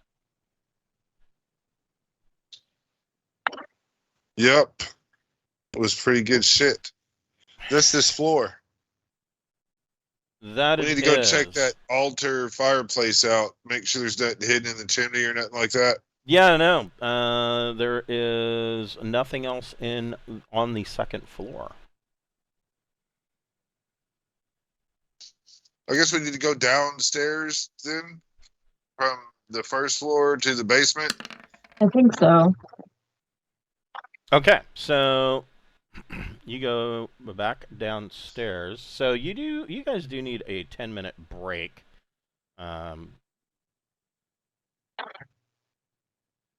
We take the 10-minute break in a room we can lock.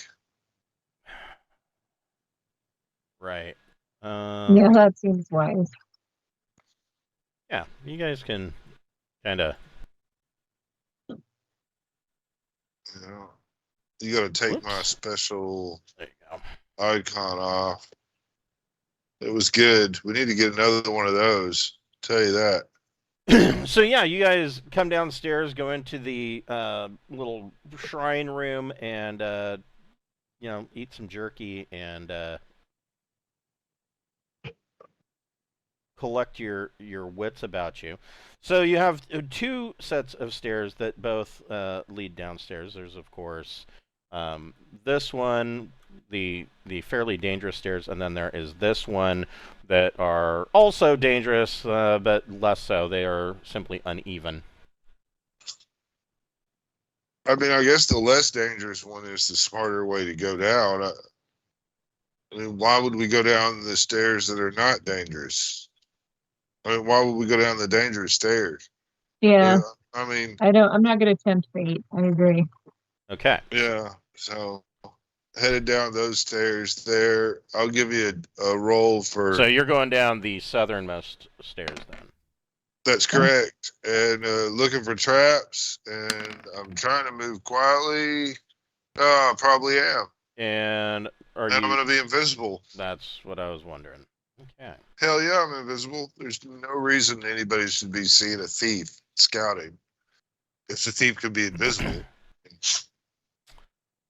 So that's the most thievinest ass ring I've ever seen. It is extremely dark down here. Ooh, yeah.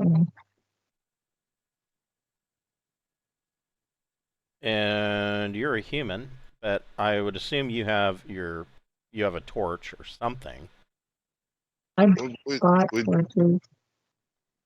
Yeah, we have torches and stuff. But I mean, if you're gonna go making it extremely dark, I am gonna go Malachi. Malachi will cast Skull Sight. Okay.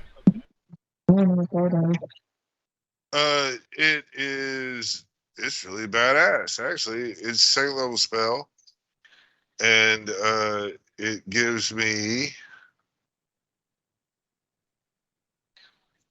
the ability to see through my skull. 3 turns per level, so for 9 turns, I'll have 60 foot. I can see normally up to 60 feet in absolute darkness. Yeah, it has 60-foot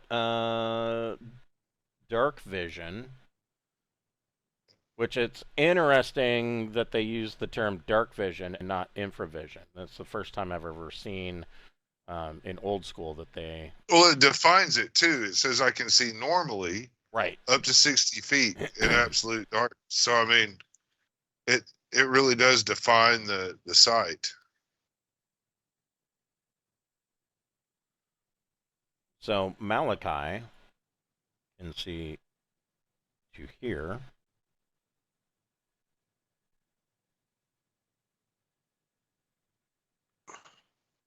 I mean, other people won't be able to see that far due to the torchlight. You know, torchlight probably kind of fades out around there. So Is that this is the servants' hall. Scratch hardwood floor, dark gray stone walls, and a 10-foot ceiling. It is damp. There are puddles all throughout here, and you can see that there is water actually trickling down the walls into here. And there are hardwood doors on the north and south wall. But what you do see in here is, or that Malachi can see, and to the edge of torchlight, you can see that there is movement. And in here, there are 6 zombies that are on the hunt for brains. And Malachi will tell you that the whole hall is full of zombies. Wonderful animations, exquisite work.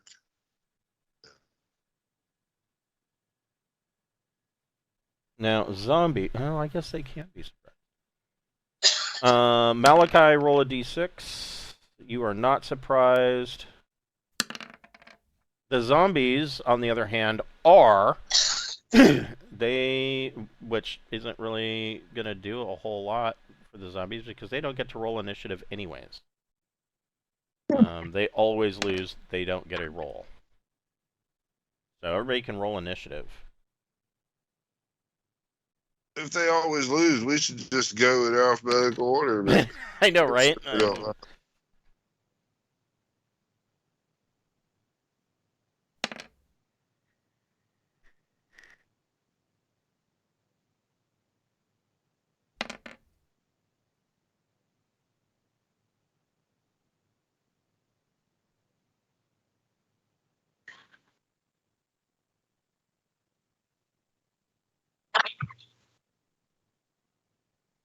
Okay. All right, All right. So let's see. man. I mean, we all know how this is going to go. Maybe this is going to step forward, and they're all going to fall to dust. I hope so. That would Well, be nice. that's what I'm going to bank on. So, surprise round. The zombies don't get to do anything this turn.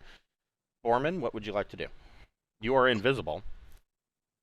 Yeah, and again, I really believe that these zombies are about to fall to dust, so I'm just going to kind of step up and not attack. Okay. I want to stay invisible. I really think maybe it's going to step forward, be the great shining guiding light of goodness. And in this, these are scrub, low level bullshit undead, and she is a wonderful level 5 cleric. Yeah. That will roll a 10 on her 2d6. Okay. Let's see. Oh, don't feel pressure if I'm wrong. You know what I mean? I mean that's not on you. Well, yeah, Well, Mavis brandishes her holy symbol, and these zombies literally just keel over and die. Yeah, worked out. Whew.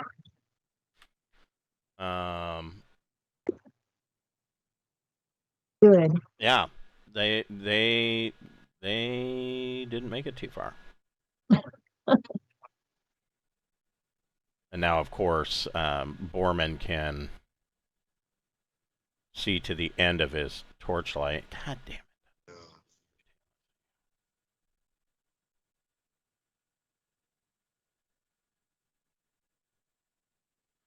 Let me kind of open up the sides here a little bit. Yeah.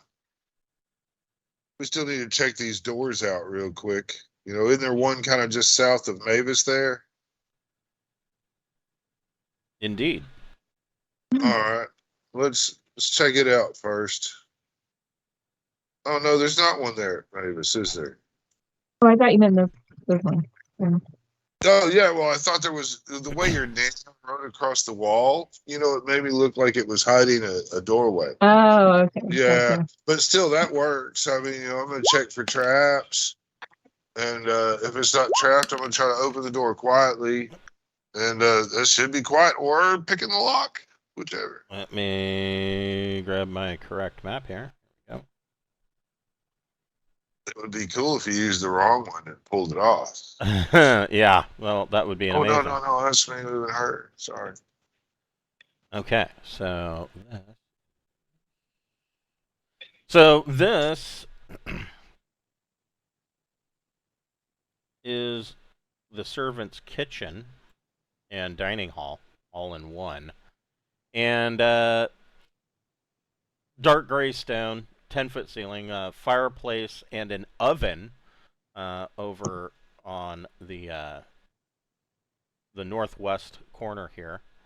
Very small fireplace and oven. So it's got like it's a stone fireplace with a inset iron oven with a flat cooktop on it.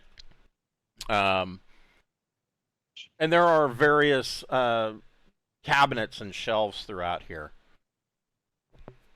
We need to search it, even though I don't think it'll produce much. But look for traps before we go up in there, and then yeah, we're gonna go in and kind of look it around, I guess. So you guys spend a turn searching this kitchen, and in the cabinets you find that there are vials of spices that some of them have been sealed well enough that they are still viable. They're still good. But it actually takes you 2 turns of searching through all of these vials of spices. But the spices are worth 25 gold pieces. All right, so two's how many? How many vials? You find 3 bottles of spices. And it's worth 25 total.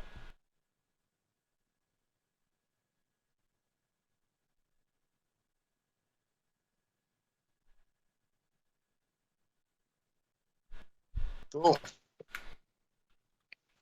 And that's all that's in here. All right. Well, we're just going right up here to just next to Alora, I guess.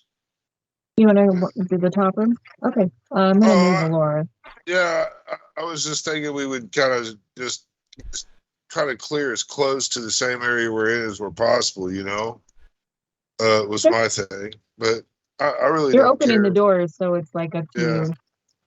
Yeah, I'm just gonna look for traps and then either opening quietly or picking the lock, whichever.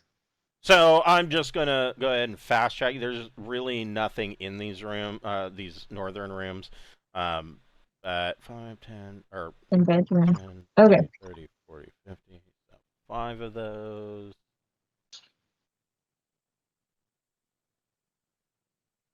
Two rolls. Ooh. Okay. So you spend close to an hour searching these northern rooms. These are all servants' quarters. Simple wood doors. All of the beds have mattresses that are stuffed with water-damaged and moldy straw. But somebody roll a d10. I will allow you to choose the form of the destroyer. A 4. Oh, looks like she won. Interesting. That's something new. 4 of them. Okay.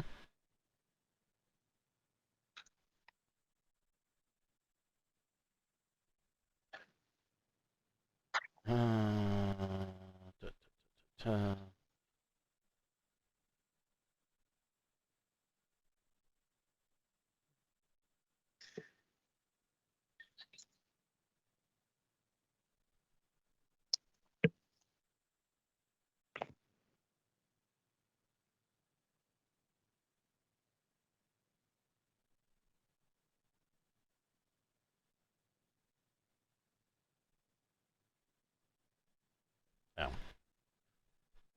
was like, why am I not selecting that? Because I'm on the reveal button. Derp.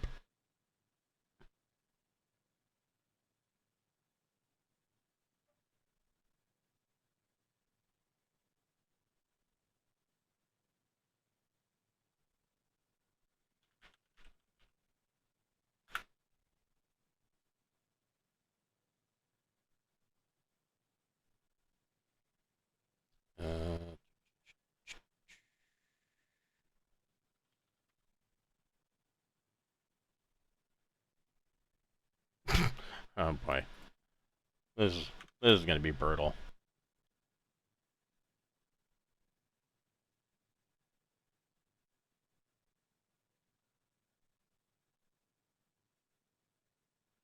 So 4 bandits are coming down the stairs. They are not surprised. Somebody, one of you guys, roll a d6. Can I do Oh, you guys are surprised. it? Okay.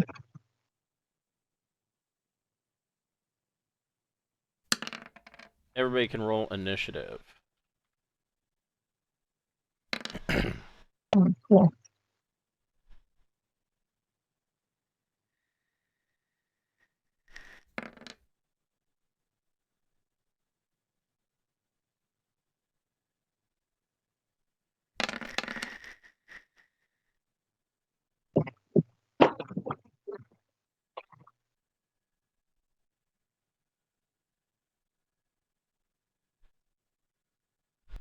Okay, is everybody's initiative in? So, Almost. I gotta make him 2. There.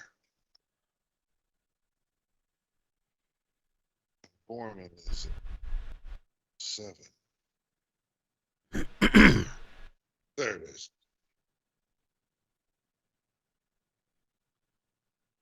Okay. So this is a little strange. So Borman is invisible. I am going to say that while the bandits aren't surprised, they will be surprised by Borman. So, Borman, you get a surprise round. All right. Well, 5, 10, 15, 20. That's my distance of moving that way, and then I can throw that hand axe. Was that 30 feet at that guy? Okay. So 30 feet for a hand axe is long range. You're at -1. Okay. So this will only be at +3 because my dexterity rocks. That's magic axe. But that don't do shit. 12. So that's 12 will hit AC 5. Yep. Hold on. I got. There we go. All right. So yeah, that's a hit. All right. And then this will do 2d6 +1. Okay. So 6 points of damage. your axe goes thump into this guy's chest, and he collapses, and the axe flings back out into your hand. Yeah. The I'll inform the bandits that, this is not a good day to be intruding. Go and roll a d20 under, and you want to get under your charisma, and you can. If you've got a bonus to your charisma, you can subtract that from your roll. Ooh, I don't think I got it. Let's see what my charisma is. My charisma is 10. Yeah, so no, you did not get it. On their turn, this bandit is going to go for the low-hanging fruit and move up. He is going to swing his short sword on Alora. All right. Probably not with a 7 though. My AC is 8, so there's a chance. No. Okay, cool. Yep, he whiffs it. Oh wait, they have THACO 18. They're glass cannons.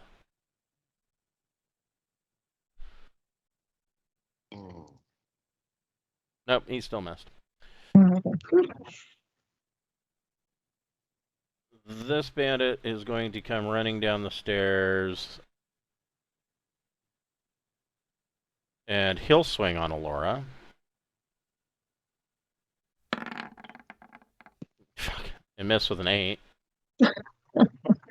And Lucky. this bandit, he'll come running down the stairs and he'll swing on Alora.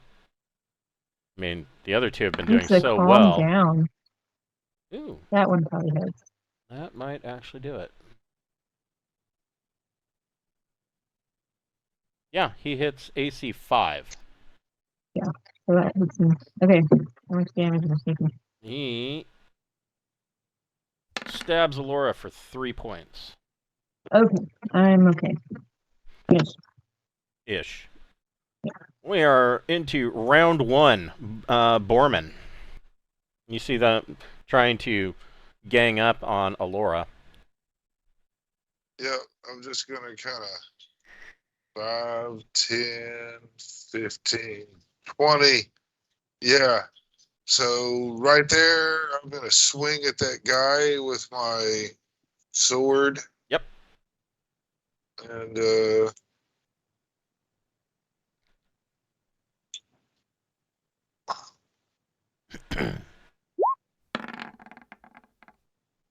That's a hit. all right.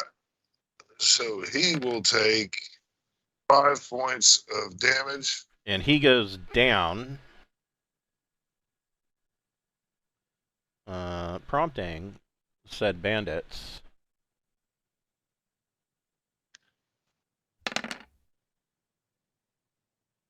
Yeah, they fail their morale check. The only thing they can do at this point is a fighting retreat or a fighting withdrawal or a full retreat. Alora, since you got a mite stabbed. I haven't done the fighting retreat yet. What's the... So fighting retreat, I will tell you.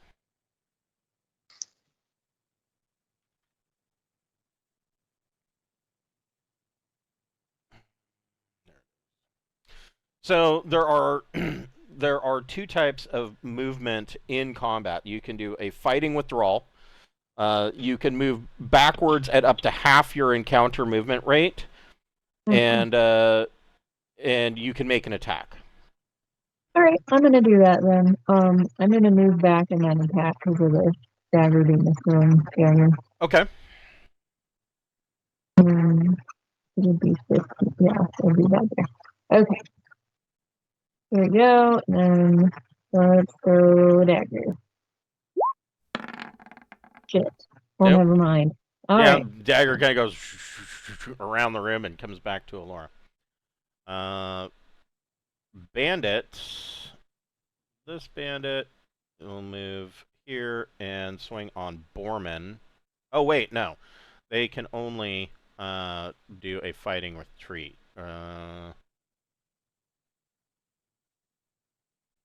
Well, actually, they can do a full retreat.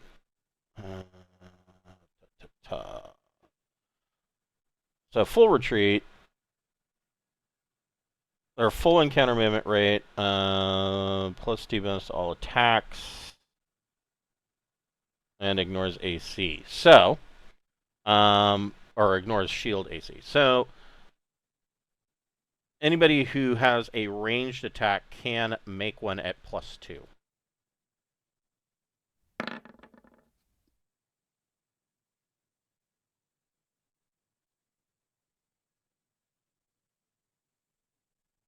Let's see.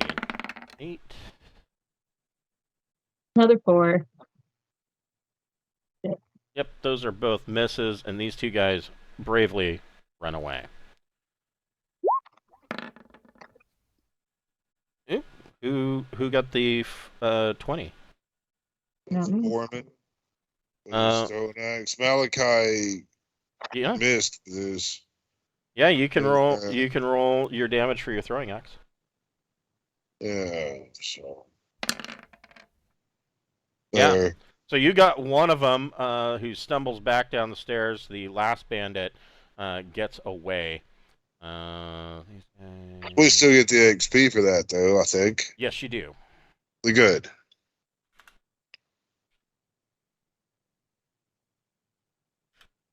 So those guys, that was a bad plan on their part. But, you know, it is what it is. So you have one more room down here to check out. Yep, and we're going to check it out. Let's stick together this time. Yeah. I'm going to move my character. I'm just getting my rolls in real quick. If we're looking for traps, I should find them.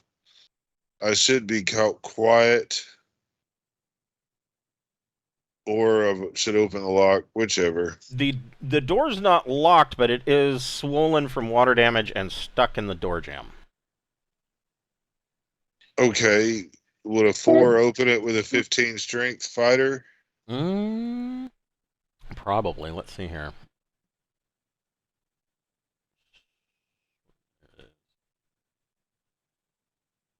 You got a 3 in 6 chance, so no.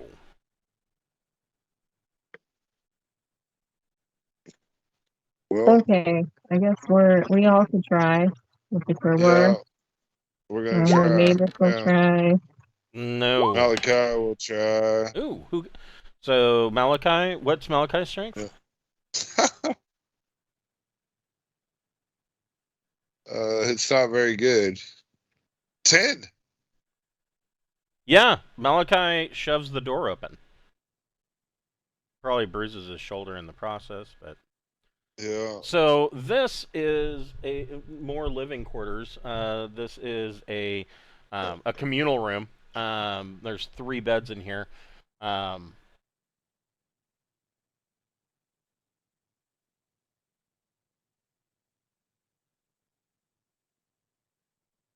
Yeah, this is a communal room. These beds are stuffed with moldy hay, just like the previous rooms.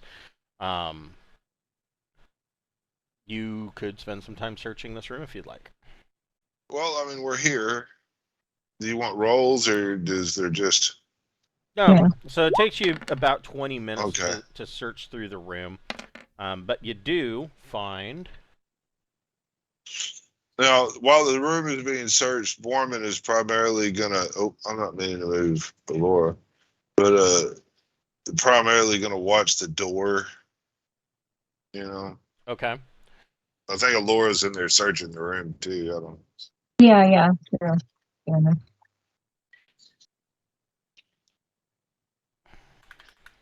You find a pouch.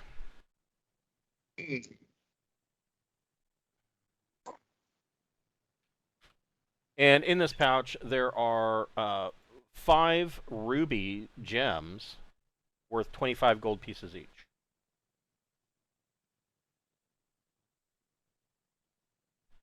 Okay. And that is the servant's basement. Wow. Okay. So we've got a different set of stairs that we got to go down. We got to go down carefully on the hazardous stairs. Yeah. Maybe we should tether off a rope to help steady ourselves. That's a good idea. Yeah, we do have some rope. Yeah, we do that. At least try to help people from falling, whatever. So that's the way we'll go. We're going to go back upstairs and then go carefully down the other stairwell. Okay. Here. That. Borman's going to tie a rope.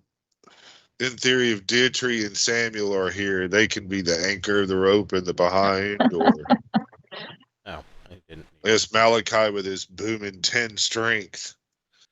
So while you are upstairs, you can take a 10-minute break. Okay. to alleviate any negatives to. Hold on here. I need to adjust I some have been stuff here. stabbed. I do want to sit down for a minute. Yeah, I'm feeling a little woozy. My first stabbing.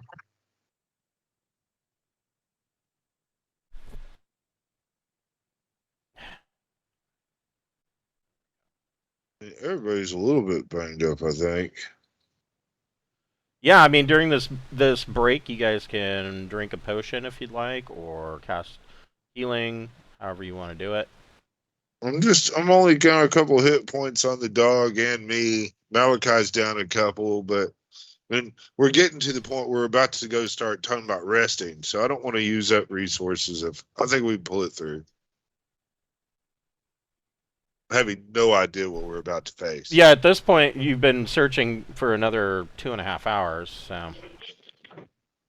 All right. Maybe we could go do this other downstairs and then decide where, I might want to camp out with the horses and shit so we can keep them alive. Yeah, I'm gonna give each of my characters a potion, I think. Okay. Hmm? I'll be invisible. Okay. Going down. And Okay. I'll give you the look for traps. Yeah, and then if I'm moving quietly, I am moving quietly, and I should find traps, and I'm invisible. Okay. Give me just a second. I'm clearing this Yeah. out.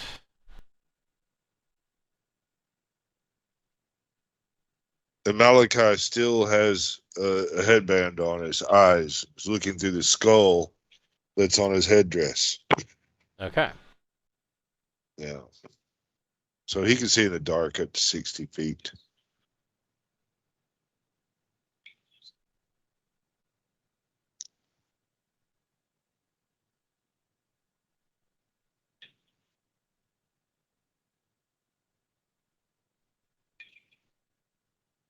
Sorry, all this darkness, my OCD kicks in. There we go. That's better.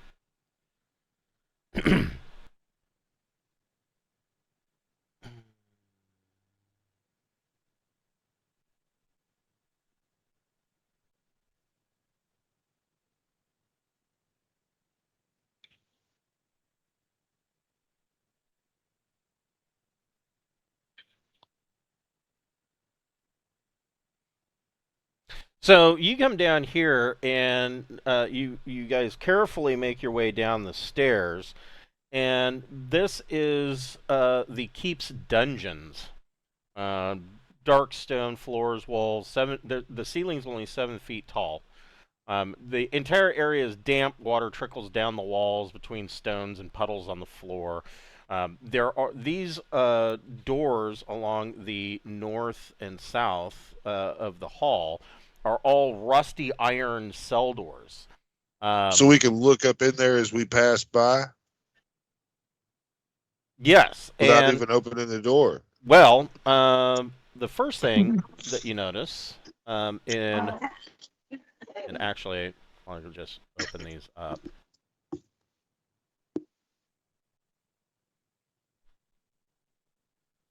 Since you can see inside of them.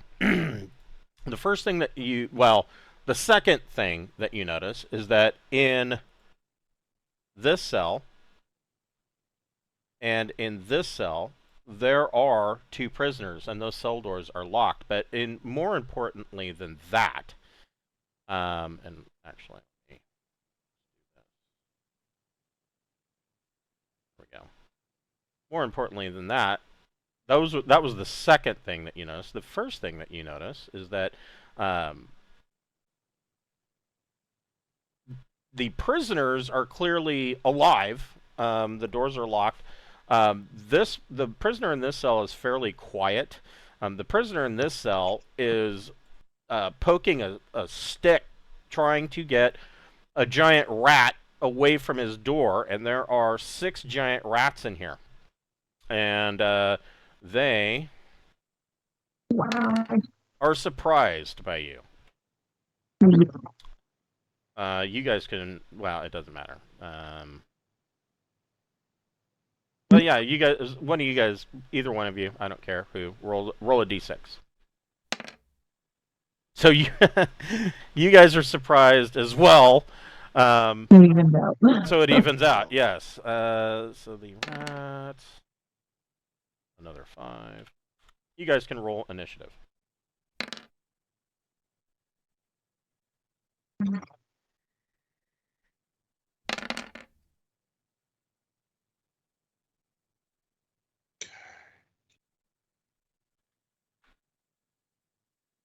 Six, six, two.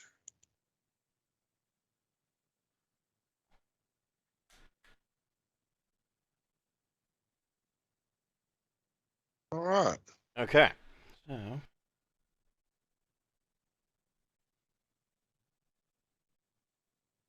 Wow, big inish on Alora. Yeah, every time I roll the 6, damn near. She's in the zone, man. That's just all. Apparently. This is her day. The moon is shining down, giving her power. So Alora, in this northern cell here, you see there is a James. there is a female halfling in this cell, and in this cell there is a male half-orc. So what would Alora like to do? I am primarily concerned with the rat situation.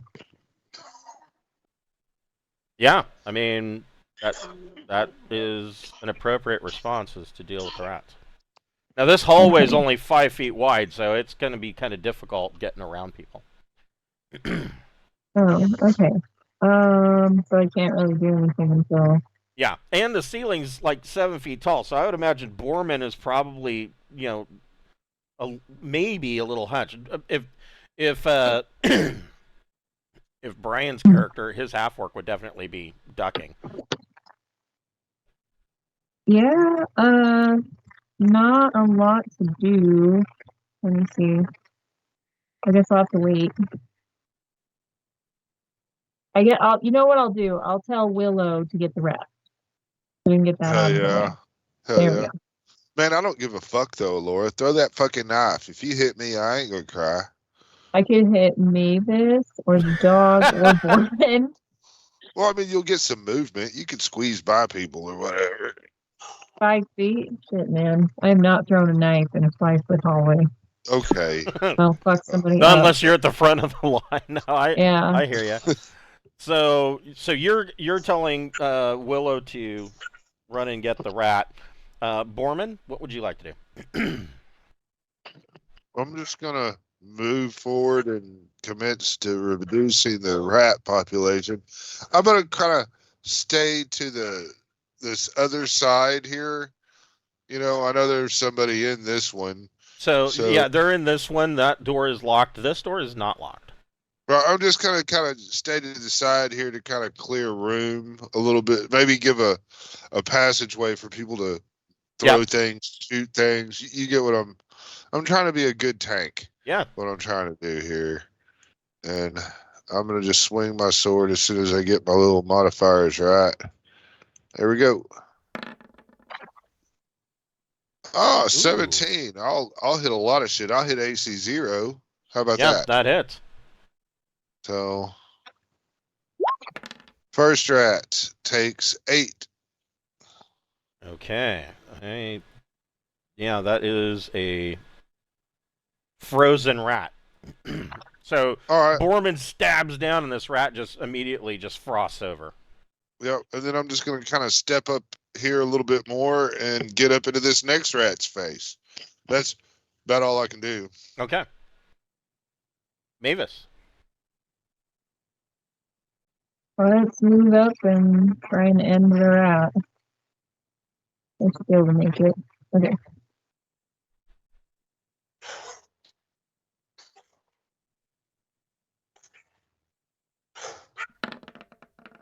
Come on. damn it. Well, Becca was 17. you got an 8? Yeah, I don't think I made it. No, you would have hit AC 9. Yeah, you just miss. You swear this rat ducked. The rat. This one's gonna kind of move here. This one is gonna move here. When I get 5th level fighter, I'm getting cleave.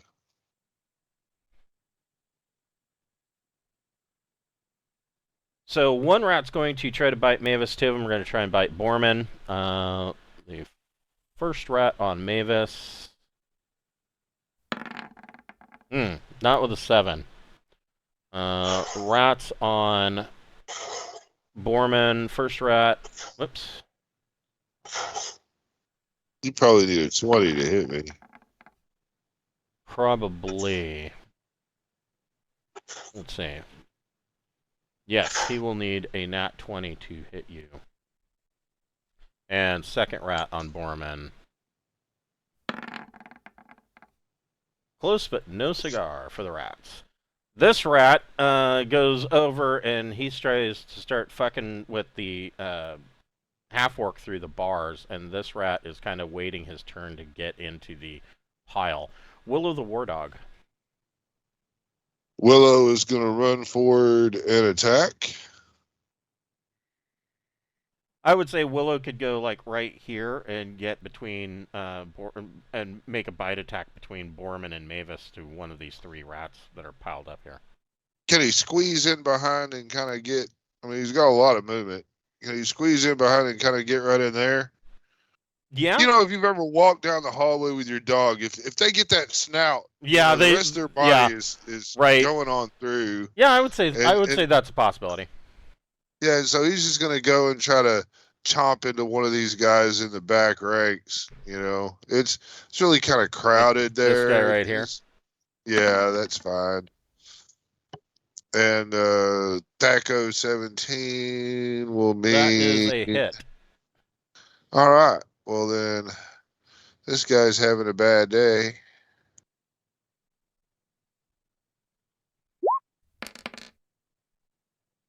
Okay, so Willow clamps down on this rat, kind of lifts it up, shakes it.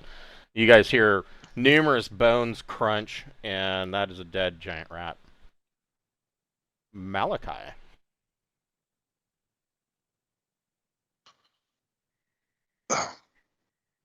Malachi is going to walk forward over here. Yeah. And I definitely don't want to go throwing the dagger between people. So I'll look up here at this halfling or whatever, and then. So and he say, notes that the halfling in this cell is not in the best of shape. She is, well, I can tell you exactly. She has 3 hit points, but is nearly unconscious. Oh. Okay. Well, I'll tell her that, you know, I hope your family is wealthy.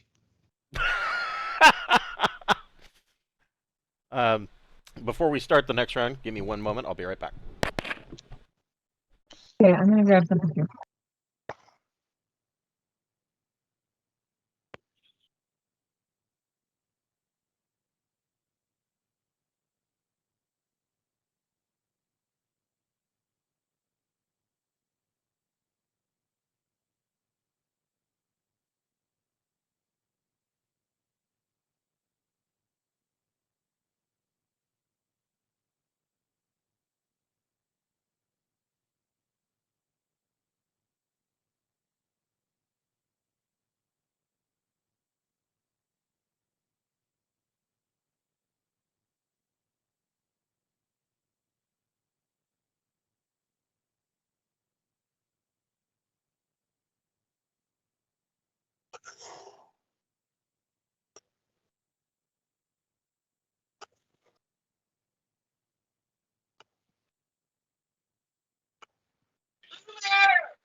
Okay.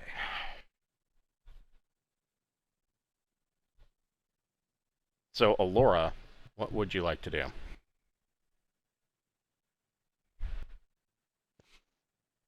I think the cell with the female halfling, I'm gonna go in front of and try and use what you call it, cure light wounds. Sure. Maybe give her some HP back. Sure. Um,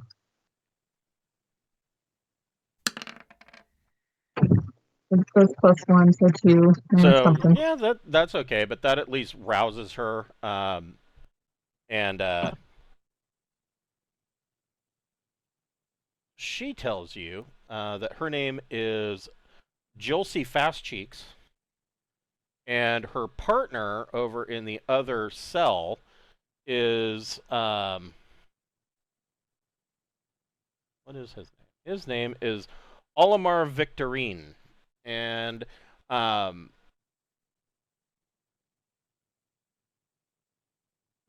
she tells you that they were adventurers that came to explore the ruins. You know, of course, seeking treasure, but they were jumped by a band of orcs when they made camp outside the walls overnight. She says, I don't know what happened to those orcs, but there's something else down here with us. It comes in the dark and it gets in your head. It did terrible things to us. It fed on us like we were cattle. I can hear it laughing as we screamed when I closed my eyes. If you hadn't come along, I don't think Jilcy and or I don't think Olimar and I would have survived yet another night. And you can see through the bars in the torchlight. You can see that she has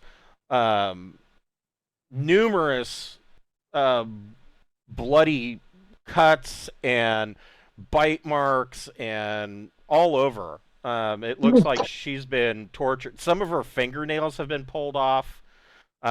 She's been clearly tortured. Burn marks. She's all kinds of effed up. Borman, what would you like to do?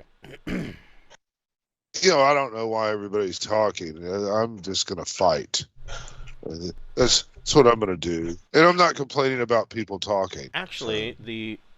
the rats. Oh, they made their morale check. These must be some hungry rats. Well, I don't know. 13 probably hits the little fuckers. Probably, and yes, it does. I hit AC 4. Yep. And so that's 6 points of damage. Hold on, I'm shifting some stuff. There we go. Yeah. So that is another frozen rat. Yep, and I'm just gonna kind of step up in here into the room a little bit.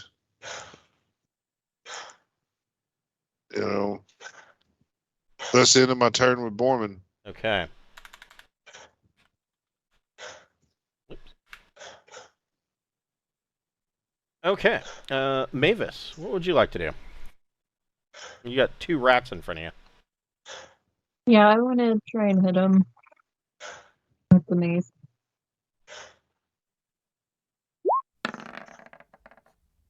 Damn it! No, that is a miss. Giant rats. This one is going to run over here and attack Borman. And miss. Or he's parried off with Borman's shield. These 2 rats are going to attempt to attack Mavis. First attack. Miss. Second attack. What's Mavis's AC? 3. I thought it. Wow, this rat hit. Oh, cool. So you will take 1 point of damage. All right. And let's see. And you do not catch a disease. Woohoo! That's lucky. Trust me, the All disease is worse than the bite. right. 1 in 20 chance save versus poison. If you fail that, the disease has a 1 in 4 chance of being deadly, in which case you die in 1d6 days. Otherwise, the victim is sick and bedridden for a month. The hantavirus is no joke. Whew. Okay. Willow the War Dog. Willow's going to bite this thing right up here next to Mavis. That's a hit. All right. And he will just, in his element, do 3 points of damage to the rat. This time Willow's a bit more gory, and he bites the head off of the rat. Yeah, and he will step forward and growl at the other one. Grrr. What would Malachi like to do? Malachi is going to cast. I'm going to cast this on Allura, and it is Pass Undead. Okay. What's this do? Yeah, the undead will not be able to see, sense, or detect Allura in any way, shape, or form unless Allura attacks one, and then it's just that one that will be aware of Allura's presence.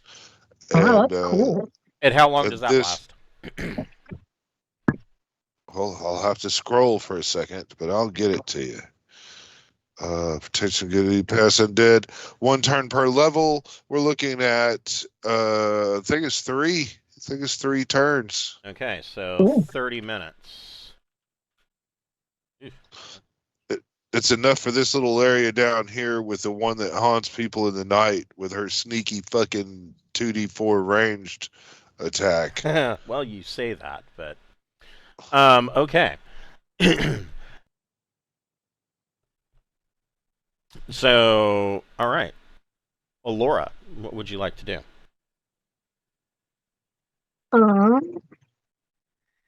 I think I should use the chime of opening to let the little halfling out.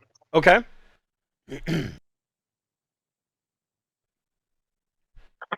So yeah, you ting the chime of opening, and Jolcy Fast Cheeks, the halfling in here, she kind of gets up and is holding herself up against the wall and kind of makes her way out towards you. Borman, what would you like to do? There's a rat on Mavis. There's a rat right in front of you. I'm gonna attack the rat on Mavis. This would be +2. No, nat 20, maximum damage.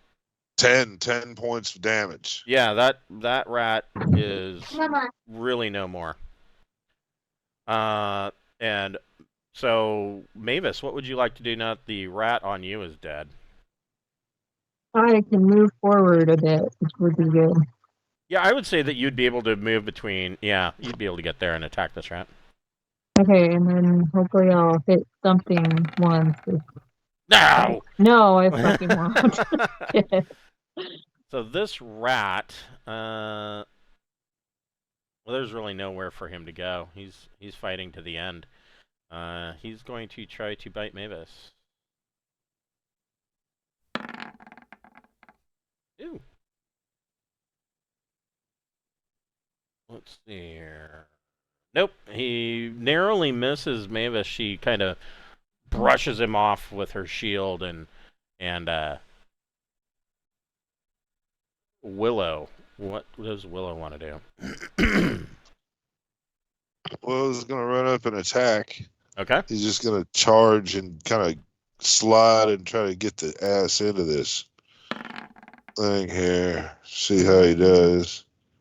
9 with Thaco of 17. Willow narrowly misses hitting, biting. Yeah. AC 8. Malachi. Malachi is going to she will look at the halfling girl and go, you know, it's customary to pay your rescuers a year's service. is you know, 1 year of venturing with us, and we'll call it even. We'll feed you and get you a better outfit. No, um, she is like, nope. I think I'm done adventuring. I just want to go home. I don't ever want to see a dungeon or ruins again. Well, perhaps you could spend that year attending to our estate. You know, uh, Yeah, go ahead and in make. Braunhaven, we have a yeah. This is where my wonderful charisma is going Yeah, to come this into is making play. a charisma ability check. What is your charisma? 6. So yeah, you have a +1 to your roll. Yeah, yeah. I'm kind of a creepy guy, is what I was thinking. But That you got roll? a 9.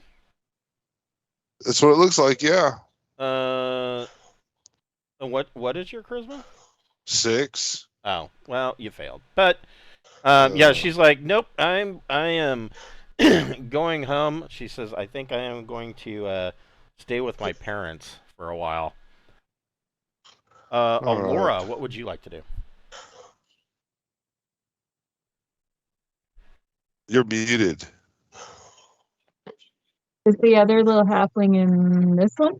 No, there is a half orc in this one, and Oh, that half is orc. yeah. Oh, There okay. was a half orc and a halfling that were down here adventuring. Okay. The He's in the halfling is not really up to paying her debts. So I'll make an excuse for Malachi's behavior to the halfling, and then I'll move over here. Maybe I can stab it. yeah. Let's see. You could try stabbing him. I had to eat the 6 in something, and I thought charisma matched best with a motherfucker that's always fucking with dead things. And A 12 hits you're Okay. gonna or kill 13 it. hits. Yeah. You're gonna kill it. Ooh, Yeah, yeah, and overkills Yeah. it. She stabs this giant rat in the eye. Okay, we gotta talk with the orc guy. So, Right? before, well, yeah, you can talk with the orc. As the talking is going on, I'm dropping bear traps in front of both of these doors, one in front of each door. Just Yeah, here and dropping a bear here. trap, Okay. and and I'll kind of hang out right here at the corner of this table here and just kind of let the talking commence. So it is time for another 10-minute break, and you guys unlock this door, and um, Olimar comes out. Olimar Victorine, the half orc, and he immediately, Jilcy immediately runs up and hugs him, and they. So looking over the same thing with Olimar, you find bite marks on on their wrists and necks, numerous other wounds from torture, and Olimar kind of just grabs her and picks her up in one arm, and he says that he asks you guys, is the way clear to leading out of here? Probably. It should be, right? Like, Yeah, if we say yes, it's yeah, official. if you stay to the west side of the place as you leave, and should be fine. If you get outside, you'll notice our camp is just on the other side of the bridge.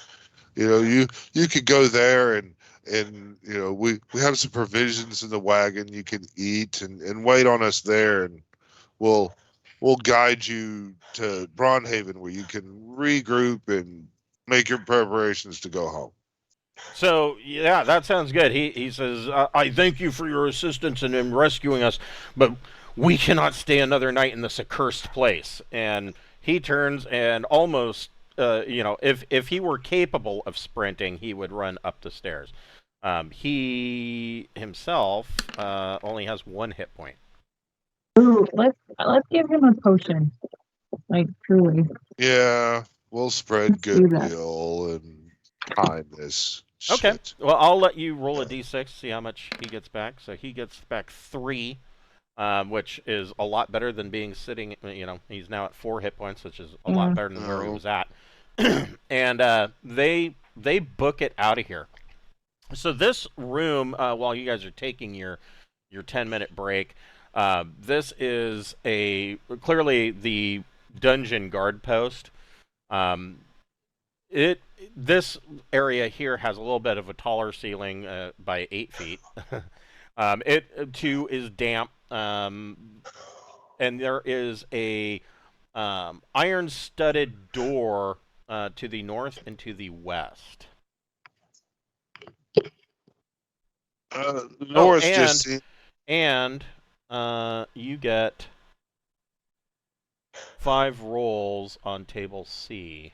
Let me bring up table C. it's your turn to do 3. All right.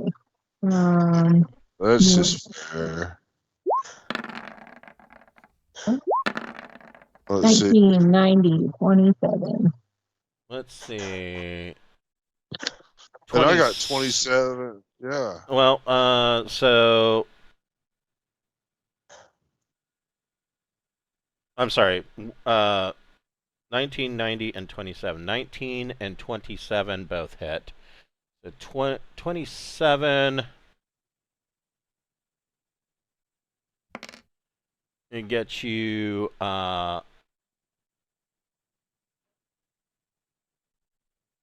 3,000 silver pieces that the rats have hoarded. Ooh. Okay. And I need to calculate that.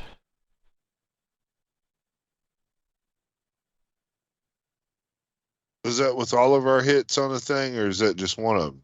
That's just one of them. Nice.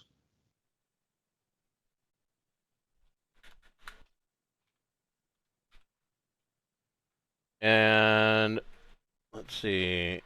And 19.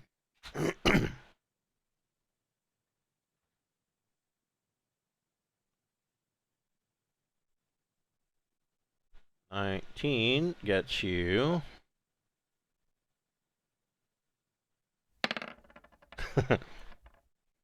1,000 copper pieces. Okay, fine. Let's scoop the pennies. We need a shovel.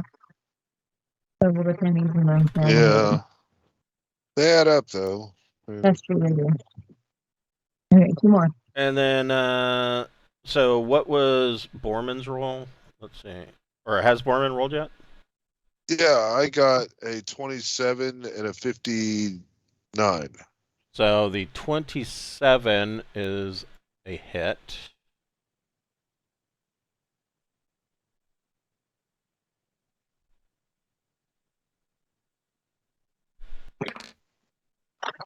For another 2,000 silver pieces.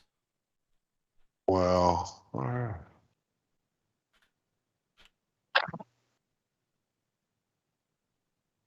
And one more roll? It was 6 total? Yes. All right. Well, then I guess I have to do it. Press your luck. Ooh. 1. Ot 1. That's got to be as good as it gets. Magic item. Do we get magic item dance? We're a magic item dance? Oh, hell yeah. Deathbringer +5. Let's see Sword here. of Vengeance. Roll percentage for the first one.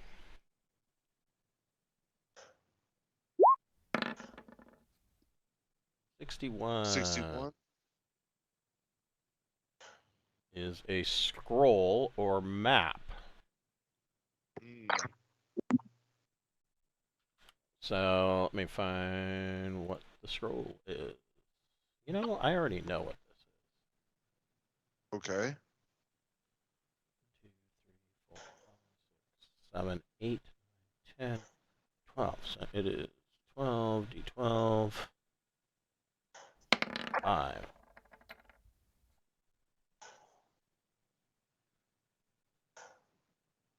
You find a treasure map 5. All right. And I'm gonna put. it X marks the spot on a region around that hex map that you've been looking at, where treasure is buried. Well, That's awesome. And I mean, I really and to think tell we you should start to heading tell that you what way. that treasure map 5 is 3 magic items and 1 potion is buried at Ooh. that location. And then That's badass. I mean, uh, we all know Borman's like, well, we should go here now. roll another percentage. Oh, these are scary because I never know what the fuck's gonna happen. It's exciting too, you know. 91 is 91. I got some crazy rolls today, man. That a odd weapon. one was special. And We they hadn't gotten have one of them yet. hoarded. A bunch of money. No. Ooh, a wand of fireball.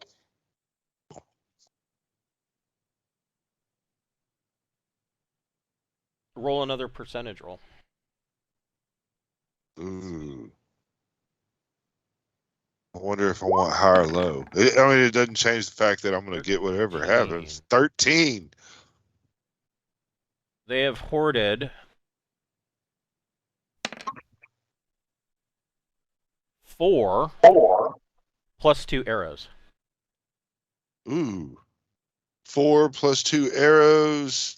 I'm the only one here today that uses a bow.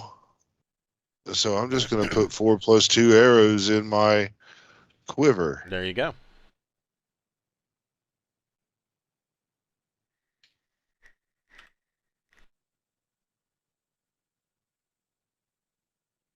So that wasn't too bad for rats hoarding stuff. Not at all. It was really nice. So Rolling hard on those things. at the end of your 10-minute break, where would you like to go from here? Man, this northern door just looks really handy, you know? I mean, it's right there, you know. Is it trapped? It is not. Who knows? Yeah, let's try to open the door quietly. Okay. If it's locked, that's my pick lock roll. So this room, there's a dark stone floor, walls, an 8-foot ceiling. In the corner here is a stone kiln. There are still hot coals in the kiln, and there's a bundle of firewood sitting next to it. In the middle of the room sits an iron table that has numerous tie-downs for leather thongs to restrain people. There are tools on a shelf just below the table that include an interrogator's kit and a healer's kit. There is fresh blood on the table and floor, and that is still moist, and there are older blood stains all around the floor of the room as well. Well, this is Malachi will say, "This is an amazing decor," and this is going to be my room. Yeah, when we get this castle, I want to really claim this area here specifically. The you can still just kind of taste the cries. Yeah, of the agony entire room. You know, you get that iron coppery tang as you can smell it in the room. Almost taste the blood. Oh, we should take our long rest here. I'm so comfortable here. Goths and gothly places. Yeah, Laura likes it too. And Mavis just wants everyone to like her, so she's not going to say anything. All right. Well, I guess we got to search the room down real quick, or should we push forward so we don't get rid of the past undead on Alora? We can go, yeah. Yeah, we'll come back and search that room in detail, but first we're going to clear this thing. So, I didn't want to roll that. So Alora's now down to 20 minutes on her. Yeah. On her pass undead. I got a 2 on checking for traps on that door, and then I'm trying to open it quietly.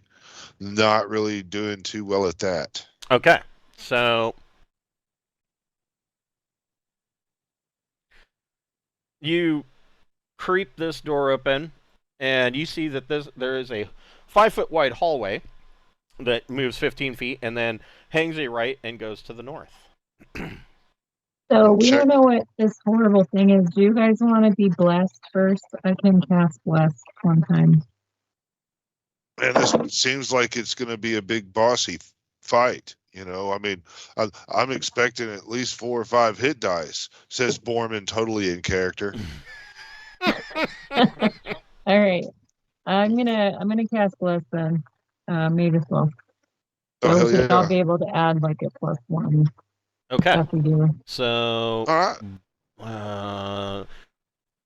I think this is probably the first time we've blessed, isn't it? It is, yeah. I have 2 level 2 slots for spells, so yeah. Can do it. So bless will last for 1 hour, 6 turns. It has a 60-foot range, so that should be able to get everybody in here. It can be used in one of 2 situations. In battle, allies within 20-foot square area who are not yet in melee gain a +1 bonus to attack and damage rolls, and a +1 bonus to morale. So if you had hirelings, they would gain a bonus to their morale checks. That's good. The second way is ritual. Casting bless may also form parts of rituals of purification or consecration at the referee's discretion. I would say yes. Yes. Like, I always wondered in 5th edition, it never made sense to me. It's like bless and consecrate are 2 different things, or bless and sanctuary. I'm like, why did you make that 2 things? There's really there's no need for that. So yeah, you guys are blessed. You will gain a +1 bonus to attack and damage. Sounds fun to me. Yeah. I'm going to check Let's for roll. traps as we're pushing on down to try to clear this out. You know? And so that should get me to at least right there. And I'm trying to creep up quietly. And I'm doing a good job, evidently. And so you see that it moves 15 feet to the north and then hangs a left and continues to the west. I keep doing what I'm doing. There's no traps. So we're just moving on forward, trying to be quiet about it. Here, so it goes 20 feet to the west, hangs a right, continues north. But at the end of the hall, right here,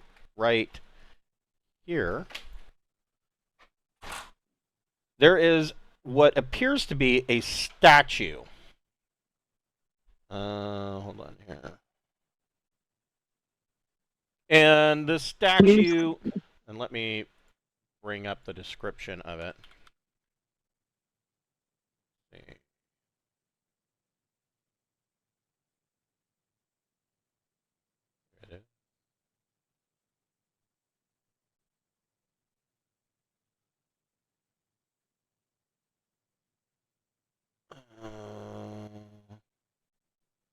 Yeah, this statue is like 6 feet tall, and it appears to be made of iron. Oh, fuck. Iron Golem. Here we go. Man, I don't trust this shit. I'm going to kind of go kind of forward and wait until I get some, I'm going to wait till people get close to the turn here, and I'm just going to kind of do a forward thrust kick in this Iron Golem's midsection and see if it falls over or does it have balls to kick it in? So it's not a golem. It is an iron living statue. And you kick it, and it comes to life. And then I'm going to stab it 500 times. Wow. That'll do it. Yeah.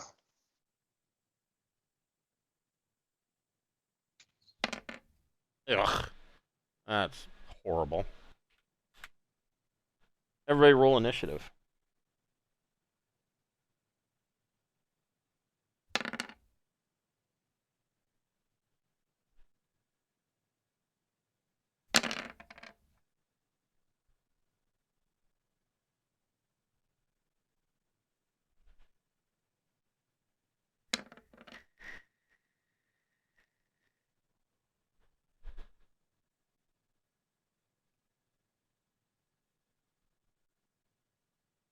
All right. Let's see. Wow, Borman with an 8.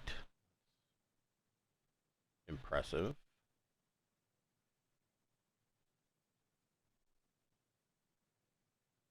So Borman, you see this? You kick this thing, and it starts to come alive.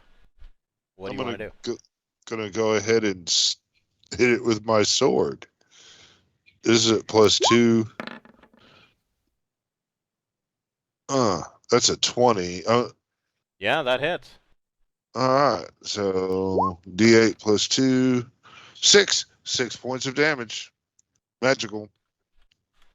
Okay, so to tell you, let's see here. Living statues are immune to sleep spells. Oh wait. Oh, okay.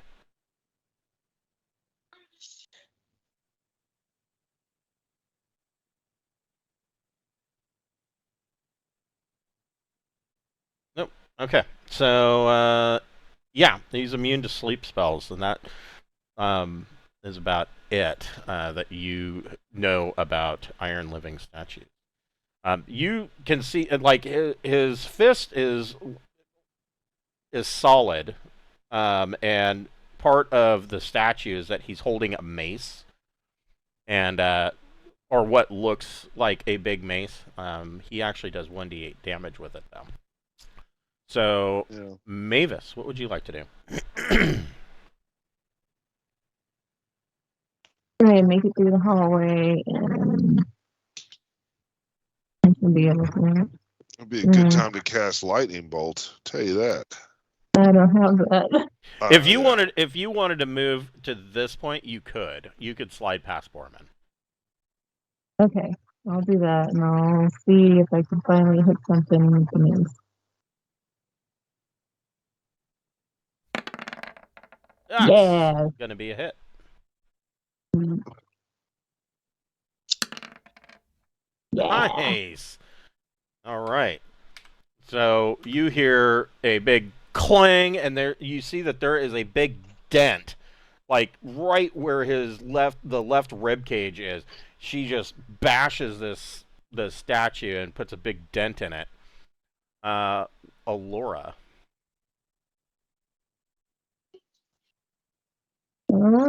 Let's see. I get the angle on that guy. I don't know. Oh, not. I can move a little bit more. This is a pretty narrow hallway too, isn't it? Yeah, it's a 5 foot wide hallway. Okay, I moved as much as I reasonably can. Okay. And Malachi. Oh, I forgot to add my blast. God, whatever. Yeah, that guy I should did have forget to. taken Yeah, another one point Oh more of yeah, point of damage. so he damage. gets Yeah, another point of damage for your blast. sorry about Yeah, that. from Borman too. Yep. Yeah, so He's yeah, he's bashed up quite a bit. 25. Malachi is just gonna step back here and man, I'm not throwing a dagger down all that shit. I will stand here and tell tell Willow to get him. Okay, so the living statue gets to make 2 attacks. He's gonna swing once on Borman and once on Mavis. Just spread the love around. Yes, Thaco 16. Ugh. I don't think a 4. Yeah, 4 isn't even on the tables.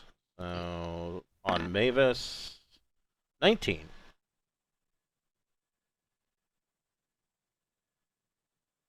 Which means he hits AC -3. Damn. Mavis takes 6 points of damage. He just Okay. Wow, bashes. that's pretty good smack. Yeah, his iron mace just comes and clocks Mavis like a right hook and chimes her bells. What does Willow the War Dog want to do? Willow's gonna run up and bite on that fucking arm, the one that hit Mavis. Okay. So, he's, I don't know. It's an attack, I guess. and Willow gets a 1. The living statue is going to make an attack at -2. And a 5 or 3 is not going to do anything.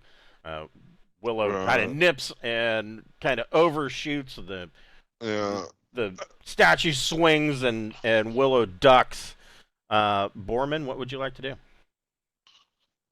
Borman has to keep doing what he's doing to try to get this thing to die. That's a hit. Yeah.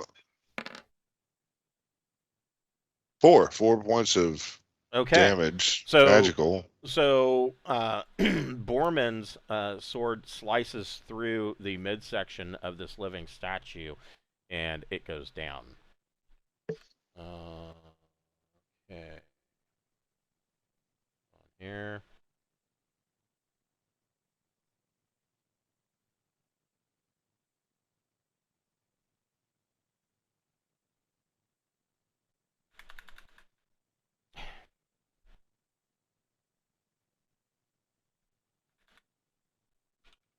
And what the fuck are these doors? I mean, I guess it goes into another. So there is a secret to be revealed. So you get up here. This end chamber here is made of dark stone, 8-foot ceiling, and you see that there are floor to ceiling, 10 feet wide vault doors. And in the middle of the doors, dead center, is a circular piece with indentations for something with a gear to fit into it. Aside from that, these doors cannot be picked. We gotta be looking for that gear, I guess. What about that holy symbol? There's a room we didn't search. Yeah. Well, there's that holy symbol Yeah. that we've been carried around. Does it fit there? It does. Wow. Talk about figuring it out. Yeah. Big We're gonna go ahead and Borman. turn it. Yeah. Okay.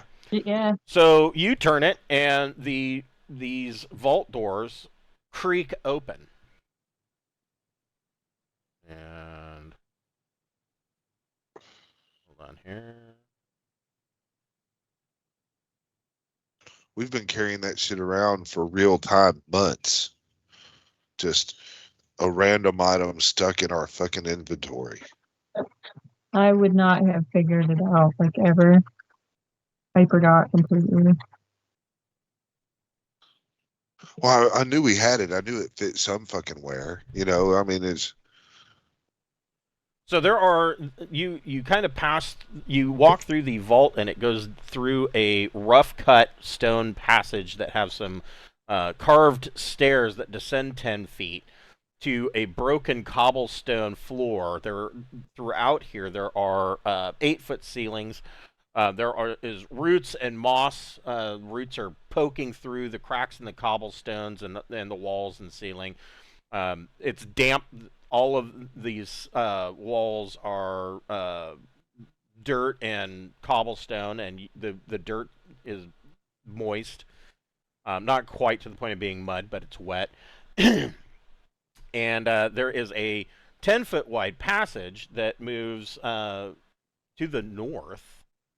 And you can see that there is some light coming from the eastern. There's like a 4-way intersection here where this main passage looks like it continues to the north, and you can see that a passage goes to the east and to the west.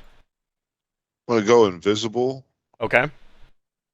Just because that seems like a good thing to do. And as we step forward looking for traps. Yeah, scope out the light area. Yeah. And then I'm trying to move silently too.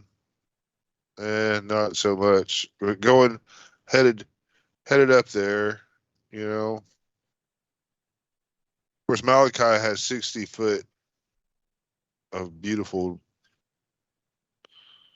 stones. So yeah.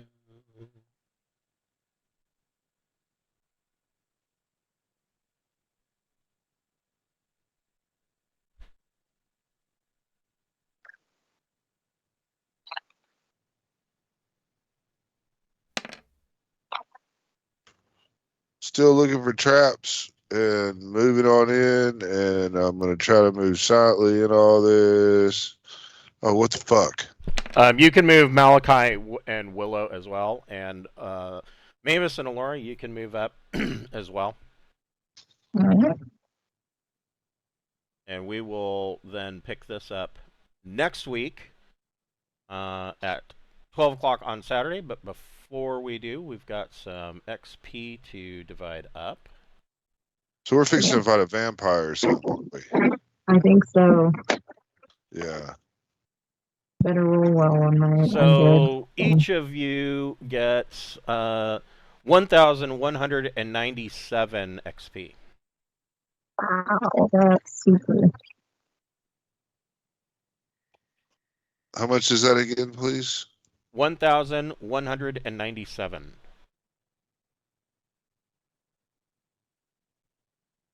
All right, that's pretty good.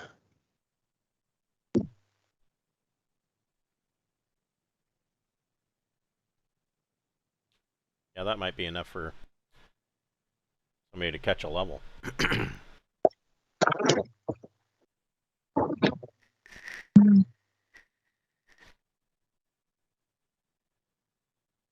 Hmm.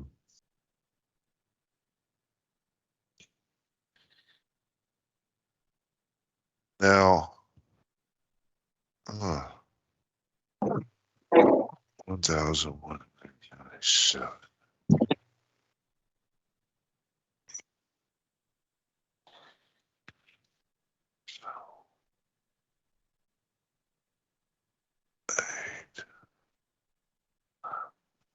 And you know what? I will think ahead, and I will throw Dentry and Jackson and Toomey back on here. Oh.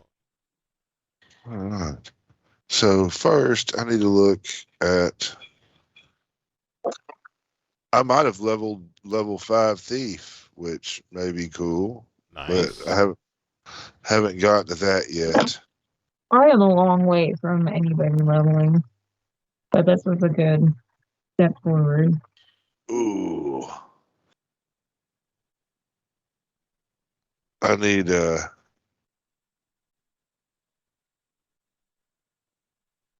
need 10,000. I'm nowhere near level 4 necromancer.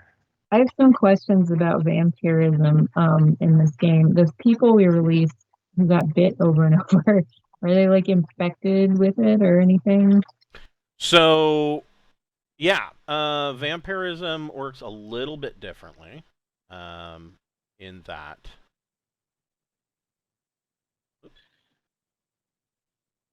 I will tell you, since you have asked. So vampires.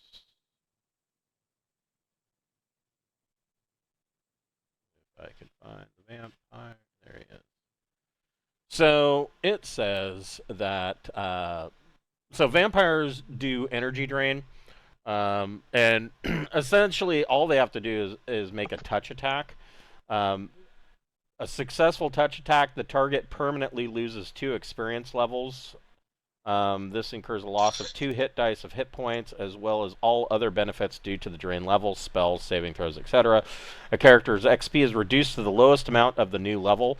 A person drained of all levels becomes a vampire in 3 days.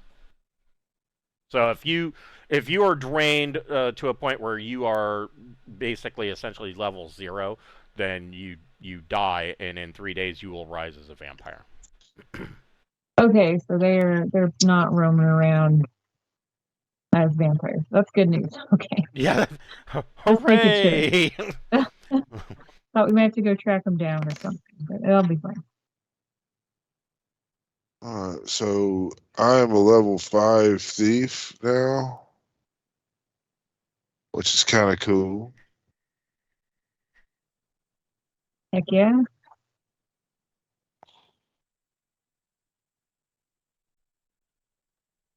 And so, with that in mind, I want to invest I get 2 points.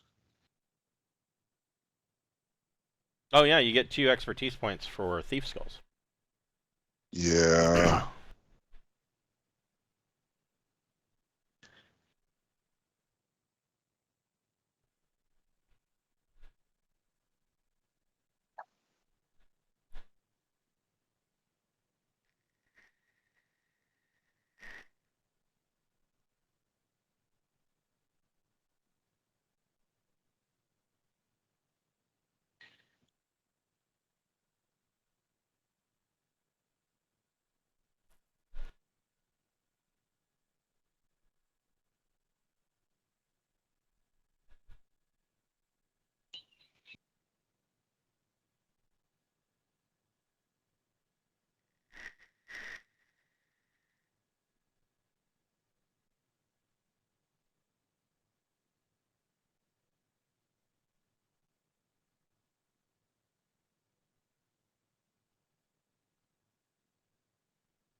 All right. Now on a 3 out of 6, I will hear noise. Nice. There. All right. Well, cool.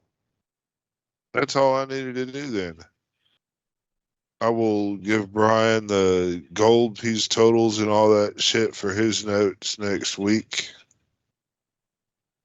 Okay. Yeah, I hope we don't die. It seems like we're gonna be pretty tough. Yeah, Well, I would imagine at this point your bag of holding is getting rather stuffed. I mean, because a bag of holding, they are not obviously they're not infinite. Don't we have 2 of them? Yeah, you might have 2, but I mean, you guys a lot of copper pieces.